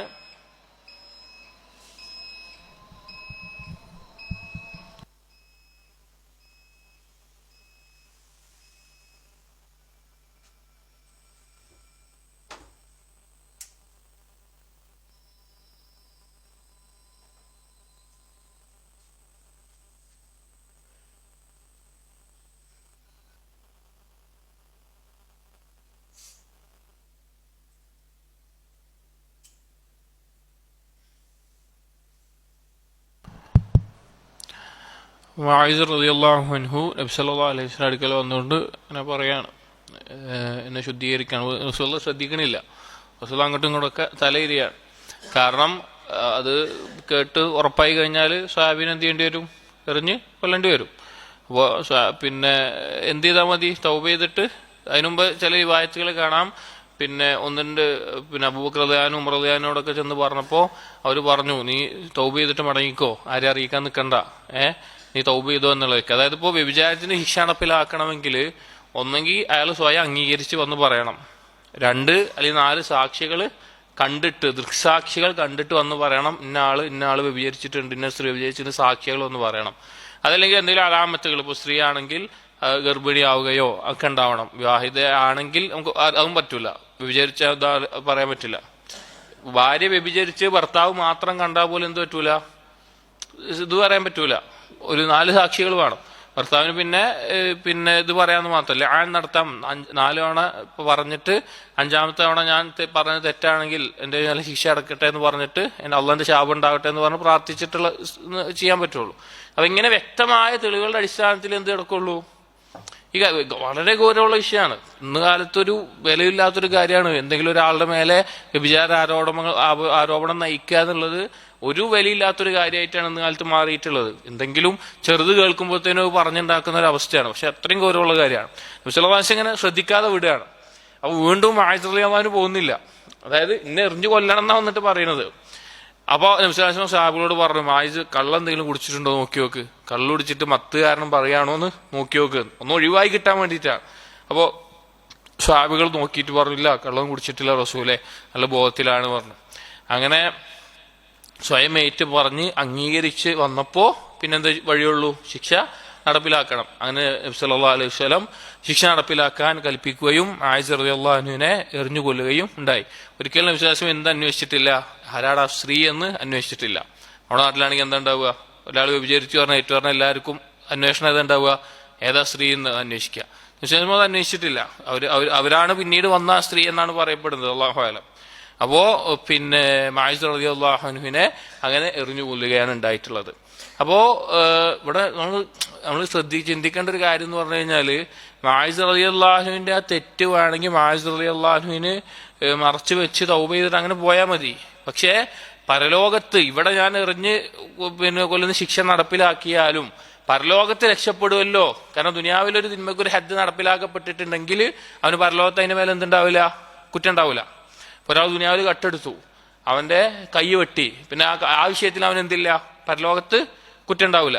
അല്ലെങ്കിൽ പിന്നെ മദ്യപിച്ചു, ചാട്ടവറടി കിട്ടി, ആ കുറ്റത്തിന് ആ ശിക്ഷ ഹദ് നടപ്പിലാക്കിയിട്ടുണ്ടെങ്കിൽ പരലോകത്ത് അതിന്റെ മേലെ എന്തുണ്ടാവില്ല, അവന് കുറ്റം ഉണ്ടാവില്ല. അപ്പൊ അതിന് രക്ഷപ്പെടാൻ വേണ്ടിയിട്ട് സ്വയം ഏറ്റു പറഞ്ഞതാണ്. വളരെ മായിസുള്ളാന്റെ തൗബ നമ്മൾ ചിന്തിപ്പിക്കേണ്ട ഒരു കാര്യമാണ്. കാരണം പരലോകത്തിൽ അത്രയും വിശ്വാസം ഉണ്ടായിട്ടാണ്. പാപം സംഭവിക്കുക എന്നുള്ളത് മനുഷ്യനൊരു ശഹ്വത്തിന്റെ ഗലബത്തിൽ സംഭവിക്കുന്നതാണ്. പക്ഷെ തൗബ ചെയ്യാൻ അവിടെ ഇങ്ങനെ വാങ്ങാന്നുള്ളത് പറ്റുകയെന്നുള്ളത് വളരെ വലിയൊരു കാര്യമാണ്. മായിസ് റളിയല്ലാഹു അൻഹുവിനെ അങ്ങനെ പിന്നെ ശിക്ഷ നടപ്പിലാക്കി. ഈ മായിസ് റളിയല്ലാഹു നിസ്കരിച്ചിട്ടുണ്ടോ ഇല്ലയോ എന്നുള്ളതിൽ എന്തുണ്ട്, ഒരു അഭിപ്രായ വ്യത്യാസം വന്നിട്ടുണ്ട്. എന്നാൽ ആ സ്ത്രീയുടെ വിഷയത്തിൽ സ്വഹീഹ് ആയിക്കൊണ്ട് തന്നെ വന്നിട്ടുണ്ട്. ഇപ്പൊ ഇതിൽ എന്താണെന്നുള്ള ചർച്ച പറയാണ് ഇബ്നു ഖയ്യിം. ലാ തആറുദ ബൈന അൽഫാദിഹി ഫഇന്ന സ്വലാത്ത ഫീഹി ഹിയ ദുആഉ. ഇവിടെ നിസ്കാരം എന്ന് പറഞ്ഞാൽ ദുആ ആണ്, പൊറുക്കലിന്റെ ദുആ ആണ്.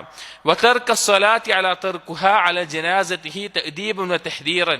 ഇനി നബി സല്ലല്ലാഹു അലൈഹി വസല്ലം നിസ്കരിക്കാതെ ഒഴിവായിട്ട് നിന്നിട്ടുണ്ട് എന്നെങ്കിൽ അതെന്താണ്, അതിന്റെ ഗൗരവം അറിയിക്കാനാണ്.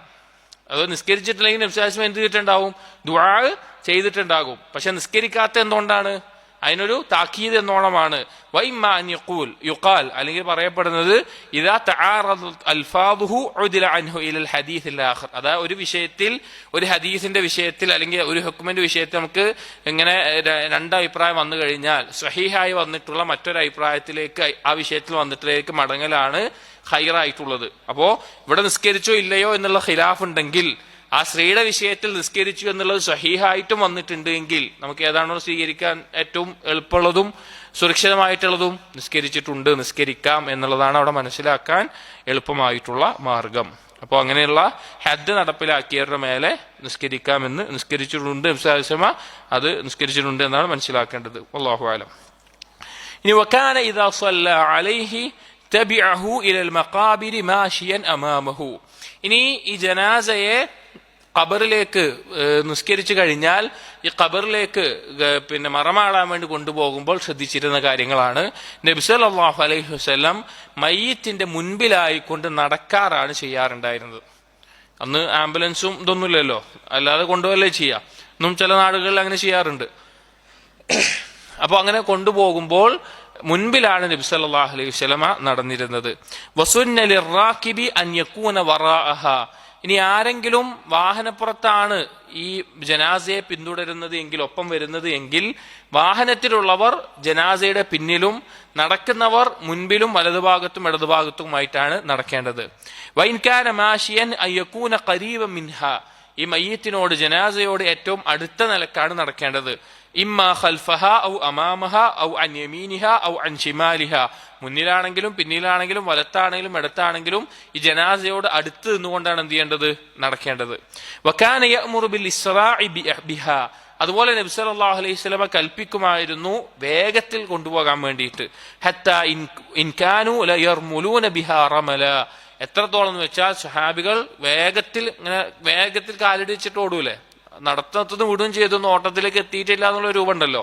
അങ്ങനെയായിരുന്നു ജനാസ കൊണ്ടുപോയിരുന്നത്. അല്ലാതെ പതുക്കെ നടന്നിട്ടല്ല, വേഗത്തിൽ കൊണ്ടുപോയിരുന്നു. അങ്ങനെ കൊണ്ടുപോകാനുള്ള കാരണം നബി സല്ലല്ലാഹു അലൈഹി വസല്ലമ ഒരു ഹദീസിൽ പറഞ്ഞിട്ടുണ്ട്, അസ്രിഉ ബിൽ ജനാസ.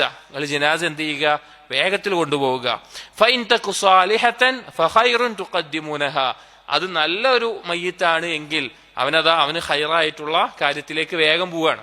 ഖബറിലെത്തി കഴിഞ്ഞാൽ അവന്റെ സ്വർഗീയ സ്ഥാനവും ഇതെല്ലാം കണ്ടിട്ട് അവന് സുഖമാണ്. വൈന്യക്കു സിവാദാലിക്. ഇനി മോശപ്പെട്ട ഒന്നാണ്, നരകാവകാശിയാകുന്ന ഒന്നാണ് എങ്കിൽ ഫശറുൻ തദഊനഹു അൻ റിഖാബിക്കും. നിങ്ങൾക്ക് ആ ഭാരം വേഗം എടുത്തു വെക്കാൻ പറ്റും. മയ്യിത്തേറ്റി നടക്കണ്ടേ. അപ്പോ ഷെറ് പറഞ്ഞാണെങ്കിൽ നിങ്ങൾക്ക് അത് വേഗം ഒഴിവാക്കാൻ പറ്റും. ഖൈറാണെങ്കിൽ അവൻ ആ ഖൈറിലേക്ക് വേഗം എത്തിക്കാനും പറ്റുന്ന കാര്യമാണ്. അതുകൊണ്ട് ധൃതിയിൽ ജനാസയെ കൊണ്ടുപോവുക എന്നുള്ളത് നബി സല്ലല്ലാഹു അലൈഹി വസല്ലമ പ്രത്യേകം കൽപ്പിച്ചിരുന്ന കാര്യമാണ്. വളരെ കുറവാണ് തോന്നുന്നു ഈ ജനാസ. അധികവും ആംബുലൻസിലാണ് കാണുന്നത്. അടുത്തുള്ള മഖ്ബറയിൽ അങ്ങനെ എന്തെങ്കിലും ഉണ്ടെങ്കിലൊക്കെയാണ് ഇങ്ങനെ കൊണ്ടുപോകുന്ന കാണുന്നുള്ളൂ. അധികം ആംബുലൻസിലും മറ്റൊക്കെയാണ് പതിവും കാണാറ്. വകാന യംശി ഇദാ തബിഅഹ. ഇനി ജനാസയെ പിൻപറ്റുമ്പോൾ, ഒപ്പം നടക്കുമ്പോൾ നബി സല്ലല്ലാഹു അലൈഹി വസല്ലമ നടക്കാറാണ് ഉണ്ടായിരുന്നത്. വാഹനപ്പുറത്തല്ല, അവിടുന്ന് നടക്കാറാണ് ഉണ്ടായിരുന്നത്. വയഖൂൽ, എന്നിട്ട് അവിടുന്ന് പറയുമായിരുന്നു, ലം അകുൻ ലി അർകബ വൽ മലായികതു യംശൂൻ. മലക്കുകൾ നടക്കുമ്പോൾ ഞാൻ വാഹനമൃഗത്തിന്റെ മുകളിൽ പോകാൻ ഞാൻ എന്ത് ചെയ്യുന്നില്ല, ഞാൻ ഉദ്ദേശിക്കുന്നില്ല എന്ന നിലക്ക് പറയാറുണ്ടായിരുന്നു. അഥവാ ജനാസയുടെ ഒപ്പം മലക്കുകൾ നടന്നിട്ടാണ് ഉണ്ടാവുക. അപ്പൊ അങ്ങനെയുള്ള സന്ദർഭത്തിൽ ഞാൻ വാഹനപ്പുറത്ത് പോകുന്നില്ല എന്ന് നബി സല്ലല്ലാഹു അലൈഹി വസല്ലം പറയാറുണ്ടായിരുന്നു. ഫൈദൻ സറഫ റുബ്ബമ റകിബ. എന്നാൽ മറമാടിയതിനു ശേഷം തിരിച്ചു വരുന്ന സമയത്ത് നബി സല്ലല്ലാഹു അലൈഹി വസല്ലം എന്ത് ചെയ്യാറുണ്ട്, വാഹനപ്പുറത്തൊക്കെ കയറി വരാറുണ്ട്. കാരണം അവിടെ ഉദ്ദേശം തീർന്നു. ജനാസയെ പിൻപറ്റുമ്പോൾ മലക്കൾ നടക്കാറുണ്ട് എന്നുള്ളത് കൊണ്ട് നടന്നു പോകാറുണ്ട്. മറമാടിയതിനു ശേഷം ആ കാര്യം തീർന്നു. അപ്പൊ തിരിച്ചു വരുമ്പോൾ നബി സല്ലല്ലാഹു അലൈഹി വസല്ലം വാഹനമൃഗത്തിലൊക്കെ വരാറുണ്ടായിരുന്നു. വകാന ലാ യജ്ലിസു ഹത്താ തുളഅ. ജനാസ എടുത്തു കഴിഞ്ഞാൽ പിന്നെ ജനാസ വെക്കുന്നത് വരെ, ഖബറിൽ വെക്കുകയാണെന്നും പറഞ്ഞ അഭിപ്രായം കാണാം. അതല്ല അല്ലാതെ വെക്കുന്നവരെയും ഒപ്പം നടക്കുന്ന ആളുകൾ നബി സല്ലല്ലാഹു അലൈഹി വസല്ലമ ഇരിക്കാറുണ്ടായിരുന്നില്ല. വഖാല, അവിടുന്ന് പറഞ്ഞിരുന്നു, ഇദാ തബിഅതുമുൽ ജിനാസ, നിങ്ങൾ ജനാസയെ ഒപ്പം പോവുകയാണെങ്കിൽ ഫലാ തജ്ലിസു ഹത്താ തുളഅ, ആ ജനാസ വെക്കുന്നവരെ നിങ്ങൾ ഇരിക്കരുത് എന്ന് നബി സല്ലല്ലാഹു അലൈഹി വസല്ലമ പറയുമായിരുന്നു. ആ വെക്കൽ രണ്ടർത്ഥത്തിൽ ഉലമാക്കൾ പറയാറുണ്ട്. ഒന്ന് ഖബറിൽ വെക്കുന്നതിനാണ്, അതല്ല താഴത്തെ എവിടെയെങ്കിലും വെക്കുന്നതാണ് എന്ന് പറയാം. താഴത്തെ എവിടെയെങ്കിലും വെക്കലാണ് കൂടുതൽ ശരിയായിട്ട് മനസ്സിലാകുന്നത്. അല്ലാഹു അഅലം. വലം യകുൻ മിൻ ഹദിഹി അസ്സലാത്തു അലാ കുല്ലി മയ്യിത്തിൻ ഗായിബിൻ. അപ്പൊ ജനാസയുമായി ബന്ധപ്പെട്ടുള്ള കാര്യങ്ങൾ അവിടെ കൊണ്ടുവച്ച് പറഞ്ഞു. ഇനി വേറൊരു കാര്യം ഇവിടെ സൂചിപ്പിക്കുന്നത് ഇബ്നു ഖയ്യിം റഹിമഹുല്ലാഹ് പറയാണ്, ഗായിബായ മയ്യിത്തിന് എല്ലാ മയ്യിത്തിലും നിസ്കരിച്ചിരുന്നത് നബി സല്ലല്ലാഹു അലൈഹി വസല്ലമയുടെ രീതിയല്ല. അഥവാ ജനാസ നിസ്കരിക്കേണ്ടത് എങ്ങനെയാണ്? മയ്യിത്ത് മുന്നിലുണ്ടായിട്ടുള്ള അവസ്ഥയിലാണ് ജനാസ നിസ്കരിക്കാറുള്ളത്. എന്നാൽ മയ്യത്ത് ഇവിടെ ഇല്ലാതെ വേറെ ഏതോ നാട്ടിൽ ഒരാൾ മരിച്ചു, അപ്പൊ നമ്മുടെ ആരെങ്കിലും ഗൾഫിലോ അല്ലെങ്കിൽ വേറെ ഏതോ സ്ഥലത്ത് മരിച്ചു, അപ്പൊ നമുക്ക് ഇവിടെ മയ്യത്ത് നിസ്കരിക്കാൻ പറ്റുമല്ലേ? നബി സല്ലല്ലാഹു അലൈഹി വസല്ലമ സ്ഥിരമായി ഗായിബായിട്ടുള്ള അല്ലെങ്കിൽ വേറെ ഏതെങ്കിലും നാട്ടിൽ ഒരാൾ മരിച്ചു എന്ന് അറിഞ്ഞിട്ട് എന്ത് ചെയ്യാറുണ്ടായിരുന്നില്ല? മയ്യത്ത് നിസ്കരിക്കാറുണ്ടായിരുന്നില്ല. വസഹ അൻഹു, അവിടുന്ന് സഹീഹായി ഈ വിഷയത്തിൽ വന്നിട്ടുള്ളത് അന്നഹു സ്വല്ല അലൻ നജ്ജാശി സ്വലാത്തഹു അലൽ മയ്യിത്ത്. നജ്ജാശി രാജാവ്, അബ്സീനിയയിലെ ഹബിഷയിലെ രാജാവ് മരണപ്പെട്ടപ്പോൾ നബി സല്ലല്ലാഹു അലൈഹി വസല്ലം എന്ത് ചെയ്തിട്ടുണ്ട്? മയ്യത്ത് നിസ്കരിച്ചിട്ടുണ്ട്. അഥവാ അതാണ് സ്ഥിരപ്പെട്ട് ഗായിബായ മയ്യത്തിന് നിസ്കരിച്ചായിട്ടുള്ളത്. അബ്സീനിയയിലെ ചരിത്രം നമുക്കറിയാം. ഹിജ്റ നുബുവത്തിന്റെ 5-ാം വർഷം മക്കയിലെ മുശ്രിക്കുകളുടെ ഉപദ്രവം വളരെ കടുത്ത സമയത്ത് നബി സല്ലല്ലാഹു അലൈഹി വസല്ലം ഒരു കൂട്ടം സഹാബികളോട് എന്ത് പറഞ്ഞു? നിങ്ങൾ അബ്സീനിയയിലേക്ക് ഹിജ്റ പോയിക്കോളാൻ പറഞ്ഞു. അവിടെ നല്ല രാജാവ് ഉണ്ട് കേട്ടിട്ടുണ്ട് എന്ന് പറഞ്ഞിട്ട് അങ്ങനെ കുറച്ച് സഹാബികൾ അവിടെ അബ്സീനിയയിലേക്ക് പോവുകയും നസ്രാനി ആയിരുന്നു നജ്ജാശി. അവിടെ എത്തി അവരുമായി സംസാരിക്കുകയും മുശ്രിക്കുകൾ ആളുകളെ അയച്ചിട്ടുള്ള നമ്മൾ കേട്ടിട്ടുണ്ട്.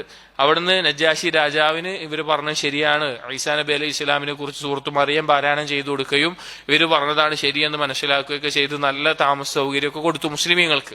അങ്ങനെ നജ്ജാശി രാജാവ് ഇസ്ലാം സ്വീകരിച്ചിട്ടുണ്ടായിരുന്നു. ഉമ്മു സലമ റളിയല്ലാഹു അൻഹയെ, ഉമ്മു സലമ റളിയല്ലാഹു അൻഹ അല്ല, ഉമ്മു ഹബീബ റളിയല്ലാഹു അൻഹയെ, അബൂ സുഫിയാന്റെ മകളായിട്ട് ഉമ്മു ഹബീബ റളിയല്ലാഹു അൻഹ വിവാഹം ചെയ്യുന്നത് നജ്ജാശി രാജാവാണ്. അവിടെ നിക്കാഹ് നടത്തി കൊടുക്കുന്നത്. എന്നിട്ട് അങ്ങനെയാണ് വിവാഹം നടക്കുന്നത്. അപ്പൊ ആ നജ്ജാശി രാജാവ് അവിടെ വെച്ച് മരണപ്പെട്ടപ്പോൾ അവിടെ നിസ്കരിക്കാൻ ആരുമില്ല. അവിടുന്ന് മുസ്ലിങ്ങളൊക്കെ പിന്നീട് മദീനയിലേക്കൊക്കെ ആയിട്ട് പോരുകയും തിരിച്ചു വരികയും ചെയ്തു. അപ്പൊ അവിടെ ആരും നിസ്കരിച്ചിട്ടില്ല എന്ന് നബി സല്ലല്ലാഹു അലൈഹി വസല്ലമക്ക് വഹി മുഖേന അറിയിച്ചപ്പോൾ നബി സല്ലല്ലാഹു അലൈഹി വസല്ലം എന്ത് ചെയ്തിട്ടുണ്ട്? മയ്യത്ത് നിസ്കരിച്ചിട്ടുണ്ട്. എന്നാൽ നബി സല്ലല്ലാഹു അലൈഹി വസല്ലം അതല്ലാതെ എന്ത് ചെയ്തിട്ടില്ല? ഗായിബായ മയ്യത്തിന് നിസ്കരിച്ചിട്ടില്ല. അതുകൊണ്ട് ഉലമാക്കൾക്കറിയില്ല, മദ്ഹബിന്റെ ഇമാമികളിലും രണ്ടാളുകൾ നിസ്കരിക്കാമെന്നും രണ്ടാൾ നിസ്കരിക്കാൻ പറ്റൂല എന്നുള്ള അഭിപ്രായമുള്ളതാണ്. ഈ ഒരു ചർച്ചയാണത്. അതായത് ഗായിബായ മയ്യത്തിന് നിസ്കരിക്കൽ ഏത് സമയത്ത് നിരുപാധിക അനുവദനീയാണ്? ഒരു മയ്യത്ത് വേറൊരു നാട്ടിൽ മരണപ്പെട്ടു, മുസ്ലിമാണ്, ഒരാളും ആ മയ്യത്ത് നിസ്കരിച്ചിട്ടില്ല നമ്മൾ അറിഞ്ഞു, ഒരാളും ആ മയ്യത്തിന് നിസ്കരിച്ചിട്ടില്ല നമ്മൾ അറിഞ്ഞു, നമുക്ക് എന്താണ്? നമുക്ക് നിസ്കരിക്കാം, അതിനൊരു കുറ്റമില്ല, അതിനൊരു കുഴപ്പമില്ല. എന്നാൽ ഒരു മയ്യത്ത് ഒരു നാട്ടിൽ നിസ്കരിച്ചിട്ടുണ്ട്, മുസ്ലിമുകൾ നിസ്കരിച്ചിട്ടുണ്ട് എന്നുണ്ടെങ്കിൽ അവിടെ മഖ്സൂദ് നടന്നു, അവിടെ ലക്ഷ്യം നടന്നു. പിന്നെ അതിന് വേണ്ടിയിട്ട് നമ്മൾ വേറെ നാട്ടിലെ ആൾക്കാർ എന്ത് ചെയ്യേണ്ട ആവശ്യമില്ല, നിസ്കരിക്കേണ്ട ആവശ്യമില്ല. എന്നിട്ട് ഇബ്നു ഖയ്യിം പറയാണ്, വതർക്കുഹു സുന്നത്തുൻ കമാ അന്ന ഫിഅലഹു സുന്നത്തുൻ. നബി സല്ലല്ലാഹു അലൈഹി വസല്ലം ചെയ്തൊരു കാര്യം സുന്നത്താണെന്ന് പറയുന്നത് പോലെ തന്നെ നബി സല്ലല്ലാഹു അലൈഹി വസല്ലം ഒഴിവാക്കിയ ഒരു കാര്യം എന്താണ്? സുന്നത്താണ്. സുന്നത്തു തർക്കിയ എന്ന് പറയും. സുന്നത്ത് രണ്ട് രീതിയിലുണ്ട്, സുന്നത്തും ഫിഅലിയയും ഉണ്ട്, സുന്നത്തും തർക്കിയയും ഉണ്ട്. നബി സല്ലല്ലാഹു അലൈഹി വസല്ലം ചെയ്തൊരു കാര്യം ചെയ്യലും സുന്നത്താണ്, ഒഴിവാക്കിയ ഒരു കാര്യം ഒഴിവാക്കലും സുന്നത്താണ്. അപ്പൊ നബി സല്ലല്ലാഹു അലൈഹി വസല്ലം ഈ ഒരു കാര്യത്തിൽ മാത്രമേ ചെയ്തിട്ടുള്ളൂ. അത് വേറെ ആരും നിസ്കരിക്കാത്തത് കൊണ്ടും വഹി മുഖേന പ്രത്യേകം അറിയിക്കപ്പെട്ടത് കൊണ്ടുമാണ് ചെയ്തിട്ടുള്ളത്. അതല്ലാതെ ഇബ്നു ഖയ്യിം പറയാണ്, ഫൈൻ കാനൽ ഗായിബു മാത ഫീ ബലദിൻ ലം യുസല്ല അലൈഹി ഫീഹി സുല്ലി അലൈഹി. പിന്നെ ഫൈൻ നജാശിയ മാത ബൈനൽ കുഫാർ, കുഫാറുകൾക്കിടയിലാണ് നജ്ജാശി രാജാവ് മരണപ്പെട്ടത്. അവിടെ നിസ്കരിക്കപ്പെടാത്തത് കൊണ്ടാണ് അവിടെ നിസ്കരിച്ചത്. വേറെ കുറെ നാട്ടിലെ ആളുകൾ മരിച്ചിട്ട് അവിടെ നിസ്കരിക്കുന്നുണ്ട്, അത് പിന്നെ നിസ്കരിക്കേണ്ട ആവശ്യം ഇല്ല. ചുരുക്കി പറഞ്ഞാൽ ഗായിബായ മയ്യത്തിന് നിസ്കരിക്കുക എന്നുള്ളത്, അവിടെ നിസ്കരിച്ചിട്ടുണ്ട് എങ്കിൽ പിന്നെ നമ്മൾ നിസ്കരിക്കേണ്ട ആവശ്യമില്ല. നമ്മൾ എന്ത് ചെയ്താൽ മതി? ദുആ ചെയ്താൽ മതി. നിസ്കാരത്തിന്റെ ഉദ്ദേശം എന്താണ്? ശരിക്ക് ദുആ ആണ്. അത് നിസ്കാരമില്ലാതെയും ദുആ ചെയ്താൽ മതിയാകും. വസഹ അൻഹു, മറ്റൊരു കാര്യം, വസഹ അൻഹു അന്നഹു അമറ ബിൽ ഖിയാമി ലിൽ ജനാസതി ലമ്മ മറത് ബിഹി. നബി സല്ലല്ലാഹു അലൈഹി വസല്ലം സ്ഥിരപ്പെട്ടു വന്നിട്ടുള്ള ഒരു കാര്യമാണ്, ഒരിക്കൽ ജനാസ നബി സല്ലല്ലാഹു അലൈഹി വസല്ലം കൽപ്പിച്ച ഒരു സംഭവം കാണാം. ജനാസ കൊണ്ടുപോകുമ്പോൾ നമ്മൾ ഒരു ഭാഗത്ത് ഇരിക്കുകയാണെങ്കിൽ എഴുന്നേറ്റ് നിൽക്കുക എന്നുള്ളത് നബി സല്ലല്ലാഹു അലൈഹി വസല്ലം കൽപ്പിച്ചിട്ടുണ്ട്. വസഹ അൻഹു അന്നഹു ഖഅദ. നബി സല്ലല്ലാഹു അലൈഹി വസല്ലം അതേപോലെ തന്നെ ജനാസ കൊണ്ടുപോകുമ്പോൾ എഴുന്നേൽക്കാതെ ഇരുന്നതായിട്ടും ഉദ്ധരിക്കപ്പെട്ടിട്ടുണ്ട്. വഖീല അൽ ഖിയാമു മൻസൂഖുൻ. ഉലമാക്കൾ പറഞ്ഞു, അപ്പൊ നിൽക്കാനുള്ള കൽപ്പന ആദ്യത്തിൽ വന്നത് ഇരുന്നതോടുകൂടി നസ്ഖ് ചെയ്യപ്പെട്ടു. നിൽക്കേണ്ട ആവശ്യമില്ല, ഇരുന്നാലും കുഴപ്പമില്ല, ഇരുന്നാ മതി എന്നുള്ളത് ആണ് നിയമം. മറ്റേത് നസ്ഖ് ചെയ്തിട്ടുണ്ട്, ദുർബലപ്പെടുത്തിയിട്ടുണ്ട് എന്ന് ചില പണ്ഡിതന്മാർ പറഞ്ഞു. വഖീല, എന്നാ മറ്റു ചിലർ പറഞ്ഞു അൽ അംറാനി ജായിസാൻ. ജനാസ കൊണ്ടുപോകുമ്പോൾ നിൽക്കുകയും ചെയ്യാം, അതല്ല ഇരിക്കുകയും ചെയ്യാം. വഫിഅലുഹു ബയാനുൽ ഇസ്തിഹ്ബാബിഹി. നബി സല്ലല്ലാഹു അലൈഹി വസല്ലമ ചെയ്തത്, നിന്നതും ഒക്കെ നിൽക്കൽ അനുവദനീയമാണ് എന്ന് അറിയിക്കാനാണ്. വതർക്കുഹു ബയാനുൽ ജവാസി. എന്നാൽ നിൽക്കാതെ ഇരുന്നിട്ടുള്ളത് ഇരിക്കലും അതിന് അനുവദനീയമാണ് എന്നറിയിക്കാനാണ്. വഹാദ ഔല. ഇതാണ് കൂടുതൽ ശരിയായിട്ടുള്ള വിഷയം. അതായത് ഈ രണ്ട് രീതിയിലും കാണാം. നിൽക്കാൻ വേണ്ടി കൽപ്പിക്കുകയും ചെയ്തു, എന്നാൽ കൊണ്ടുപോകുന്ന സമയത്ത് ഇരുന്നിട്ടുണ്ട്. രണ്ടും ചെയ്യാം, രണ്ട് ചെയ്താലും കുഴപ്പമില്ല. വകാന മിൻ ഹദീഹി സ്വല്ലല്ലാഹു അലൈഹി വസല്ലം. നബി സല്ലല്ലാഹു അലൈഹി വസല്ലമയുടെ മാതൃകയിൽപ്പെട്ടതാണ് അല്ലാ യദ്ഫിനൽ മയ്യിത ഇൻദ തുലൂഇ ശംസി വലാ ഇൻദ ഗുറൂബിഹാ വലാ ഹീന ഖിയാമിഹാ. മൂന്ന് സന്ദർഭത്തിൽ നബി സല്ലല്ലാഹു അലൈഹി വസല്ലമ മയ്യിത്തിനെ മറവ് ചെയ്യാറില്ല, മറവ് ചെയ്യാർ ഉണ്ടായിരുന്നില്ല. മൂന്ന് സന്ദർഭത്തിൽ. അത് മൂന്ന് സന്ദർഭം നമുക്കറിയാം. നിസ്കരിക്കരുത്, ഒരാവശ്യമില്ല നിസ്കരിക്കരുത് എന്ന് പറഞ്ഞിട്ടുള്ള മൂന്ന് സമയങ്ങൾ എപ്പോഴൊക്കെയാണ്? ഒന്ന്, സൂര്യൻ ഉദിച്ചത് മുതൽ തുലൂഉ ശംസ് ഉദിച്ചത് മുതൽ ഒരു പൂർണ്ണമായി ഉയരുന്ന ഒരു റമ്യ, അത് കുറച്ച് ഉയർന്നത് ആ സമയം വരെ. അതുപോലെ തന്നെ സൂര്യൻ നേരെ നടുവിലാകുന്ന സമയത്ത്, അതുപോലെ സൂര്യൻ അസ്തമിച്ചത് മുതൽ ഉള്ള ആ മഗ്രിബിന്റെ സമയം വരെ, ഫജ്റിന് ശേഷം സൂര്യൻ ഉദിക്കുന്ന സമയം വരെ, നേരെ നടുവിൽ ദുഹറിന് തൊട്ടു മുമ്പുള്ള ആ സമയം, അതുപോലെ തന്നെ അസറിന് മുതൽ മഗ്രിബ് വരെ. ഈ മൂന്ന് സമയത്ത് എന്തില്ല? നിസ്കരിക്കാൻ വിരോധിച്ചിട്ടുള്ളതാണ്. ഇനി പ്രത്യേകം കാരണങ്ങൾ ഉണ്ടെങ്കിൽ നിസ്കരിക്കാൻ പറ്റുമെന്ന് ചില പണ്ഡിതന്മാർ പറഞ്ഞു, തഹിയ്യത്ത് പോലെയുള്ളത്.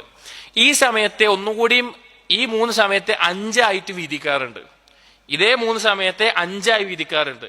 അതായത് സൂര്യൻ ഉദിച്ചിട്ട് പൂർണ്ണമായി ഉദിക്കുന്ന വരെ സമയമുണ്ടല്ലോ, ആ ഉദിക്കുന്ന ആദ്യ സമയം എന്നുള്ളതൊരു ഭാഗം, അത് പിന്നെ അതിനെ 2 ആയി തിരിക്കും. ആദ്യ ഭാഗമെന്നും രണ്ടാമത്തെ ഭാഗമെന്നും. അതുപോലെ തന്നെ അസറിന് ശേഷമുള്ള സമയം അസ്തമിക്കുന്നതിന് തൊട്ടു മുമ്പുള്ള ഒരു സമയമെന്നും അതിന് മുമ്പുള്ള ഒരു സമയം അങ്ങനെ തീർക്കും. അപ്പൊ 5 ഭാഗമാവും. സൂര്യൻ ഉദിക്കുന്ന സമയം, ഉദിച്ചിട്ട് കുറച്ച് കഴിഞ്ഞിട്ടുള്ള സമയം, സൂര്യൻ നേരെ നടുവിലാകുന്ന സമയം, സൂര്യൻ അസ്തമിക്കുന്ന ആ സമയം, അസറിന് ശേഷമുള്ള സമയം, മഗ്രിബിനോട് അടുത്തിട്ടുള്ള അസ്തമിക്കുന്ന സമയം. ഇങ്ങനെ 5 ആക്കി തിരിക്കാറുണ്ട്. ഈ 5 ആക്കി തിരിച്ചതിൽ ഉദിക്കുന്ന ആദ്യ സമയം ഉണ്ടല്ലോ, ആ സമയത്തും സൂര്യൻ നേരെ നടുവിലാകുന്ന സമയത്തും മഗ്രിബിനോട് അടുത്ത് തൊട്ടു മുമ്പുള്ള സമയത്തും മറമാടൽ അഥവാ ദഫൻ ചെയ്യൽ, മയ്യത്തിനെ മറമാടൽ നബി സല്ലല്ലാഹു അലൈഹി വസല്ലമ ചെയ്യാറുണ്ടായിരുന്നില്ല. ആ 3 സമയത്ത് ചെയ്യരുത് എന്നുള്ളത് വന്നിട്ടുണ്ട്. നിരുപാധികം അസറിന് ശേഷമല്ല, ശ്രദ്ധിക്കണം. ചില ആളുകൾ അങ്ങനെ വിചാരിക്കാറുണ്ട്. നിരുപാധിക അസറിന് ശേഷം, നിരുപാധികം സൂര്യൻ ഉദിക്കുന്ന ഫജ്റിന് ശേഷം, അങ്ങനെയല്ല. ആ 2 സമയത്തെയും ഒന്നുകൂടി 2 ആക്കാറുണ്ട്. മഗ്രിബിനോട് അടുത്ത സമയമെന്നും ഫജ്റിന് കഴിഞ്ഞിട്ടുള്ള തൊട്ടടുത്ത സമയമെന്നും മനസ്സിലാക്കണം. അത് കഴിഞ്ഞ് ശേഷം കഴിഞ്ഞാൽ കുഴപ്പമില്ല, അതിനുശേഷം കുഴപ്പമില്ല. ഈ 3 സമയങ്ങളിൽ ദഫൻ ചെയ്യരുത് എന്ന് നബി സല്ലല്ലാഹു അലൈഹി വസല്ലമ പറഞ്ഞിട്ടുണ്ട്. അത് നബി സല്ലല്ലാഹു അലൈഹി വസല്ലമ ചെയ്യാറുണ്ടായിരുന്നില്ല എന്ന് കാണാം. ഹദീസ് ആണ് സലാസു സമയത്ത് ഉഖബത്ത് ബിൻ ആമിർ അൽ ജുഹനി അദ്ദേഹം പറയുന്നുണ്ട്, സലാസു സഅാത്തിൻ കാന റസൂലുള്ളാഹി സ്വല്ലല്ലാഹു അലൈഹി വസല്ലം യൻഹാന അൻ നുസല്ലിയ ഫീഹിൻ ഔ അൻ നഖ്ബുറ ഫീഹിന്ന മൗതാന. ഈ 3 സമയത്ത് നിസ്കരിക്കരുത് എന്നും ഞങ്ങളിൽ മരണപ്പെട്ടവരെ ഖബറടക്കരുത് എന്നും നബി സല്ലല്ലാഹു അലൈഹി വസല്ലമ ഞങ്ങളോട് പറഞ്ഞിരുന്നു. അപ്പോ ഈ സമയങ്ങളിൽ ഈ 3 സമയങ്ങളിൽ അത് ഒഴിവാക്കേണ്ടതാണ് എന്നുള്ളത്. ഇൻഷാ അല്ലാഹ് ബാക്കിയുള്ള ഖബർ കുഴിക്കുന്നതും ഖബറിന്റെ രൂപവും അതുപോലെ തന്നെ മഖ്ബറ സിയാറത്ത് ചെയ്യുന്നത്, അതുപോലെ ചില മസലകൾ കൂടി ജനാസയുടെ ഈ ഫസ്ലിൽ വരുന്നുണ്ട്. ഇൻഷാ അല്ലാഹ് അടുത്ത ദിവസം നോക്കാം. അല്ലാഹു സുബ്ഹാനഹു വ തആല കാര്യങ്ങൾ മനസ്സിലാക്കാനും ജീവിതത്തിൽ പകർത്താനും തൗഫീഖ് നൽകട്ടെ. അഖൂലു ഖൗലി ഹാദാ അസ്തഗ്ഫിറുല്ലാഹ ലി വലക്കും വസ്തഗ്ഫിറു ഇന്നഹു ഹുവൽ ഗഫൂർ റഹീം. സുബ്ഹാനകല്ലാഹുമ്മ ബിഹംദിക് അഷ്ഹദു അൻ ലാ ഇലാഹ ഇല്ലാ അൻത അസ്തഗ്ഫിറുക വഅതൂബു ഇലൈക്. വസല്ലല്ലാഹു അലാ നബിയിന മുഹമ്മദിൻ വഅലാ ആലിഹി വഅസ്ഹാബിഹി അജ്മഈൻ വൽഹംദുലില്ലാഹി റബ്ബിൽ ആലമീൻ.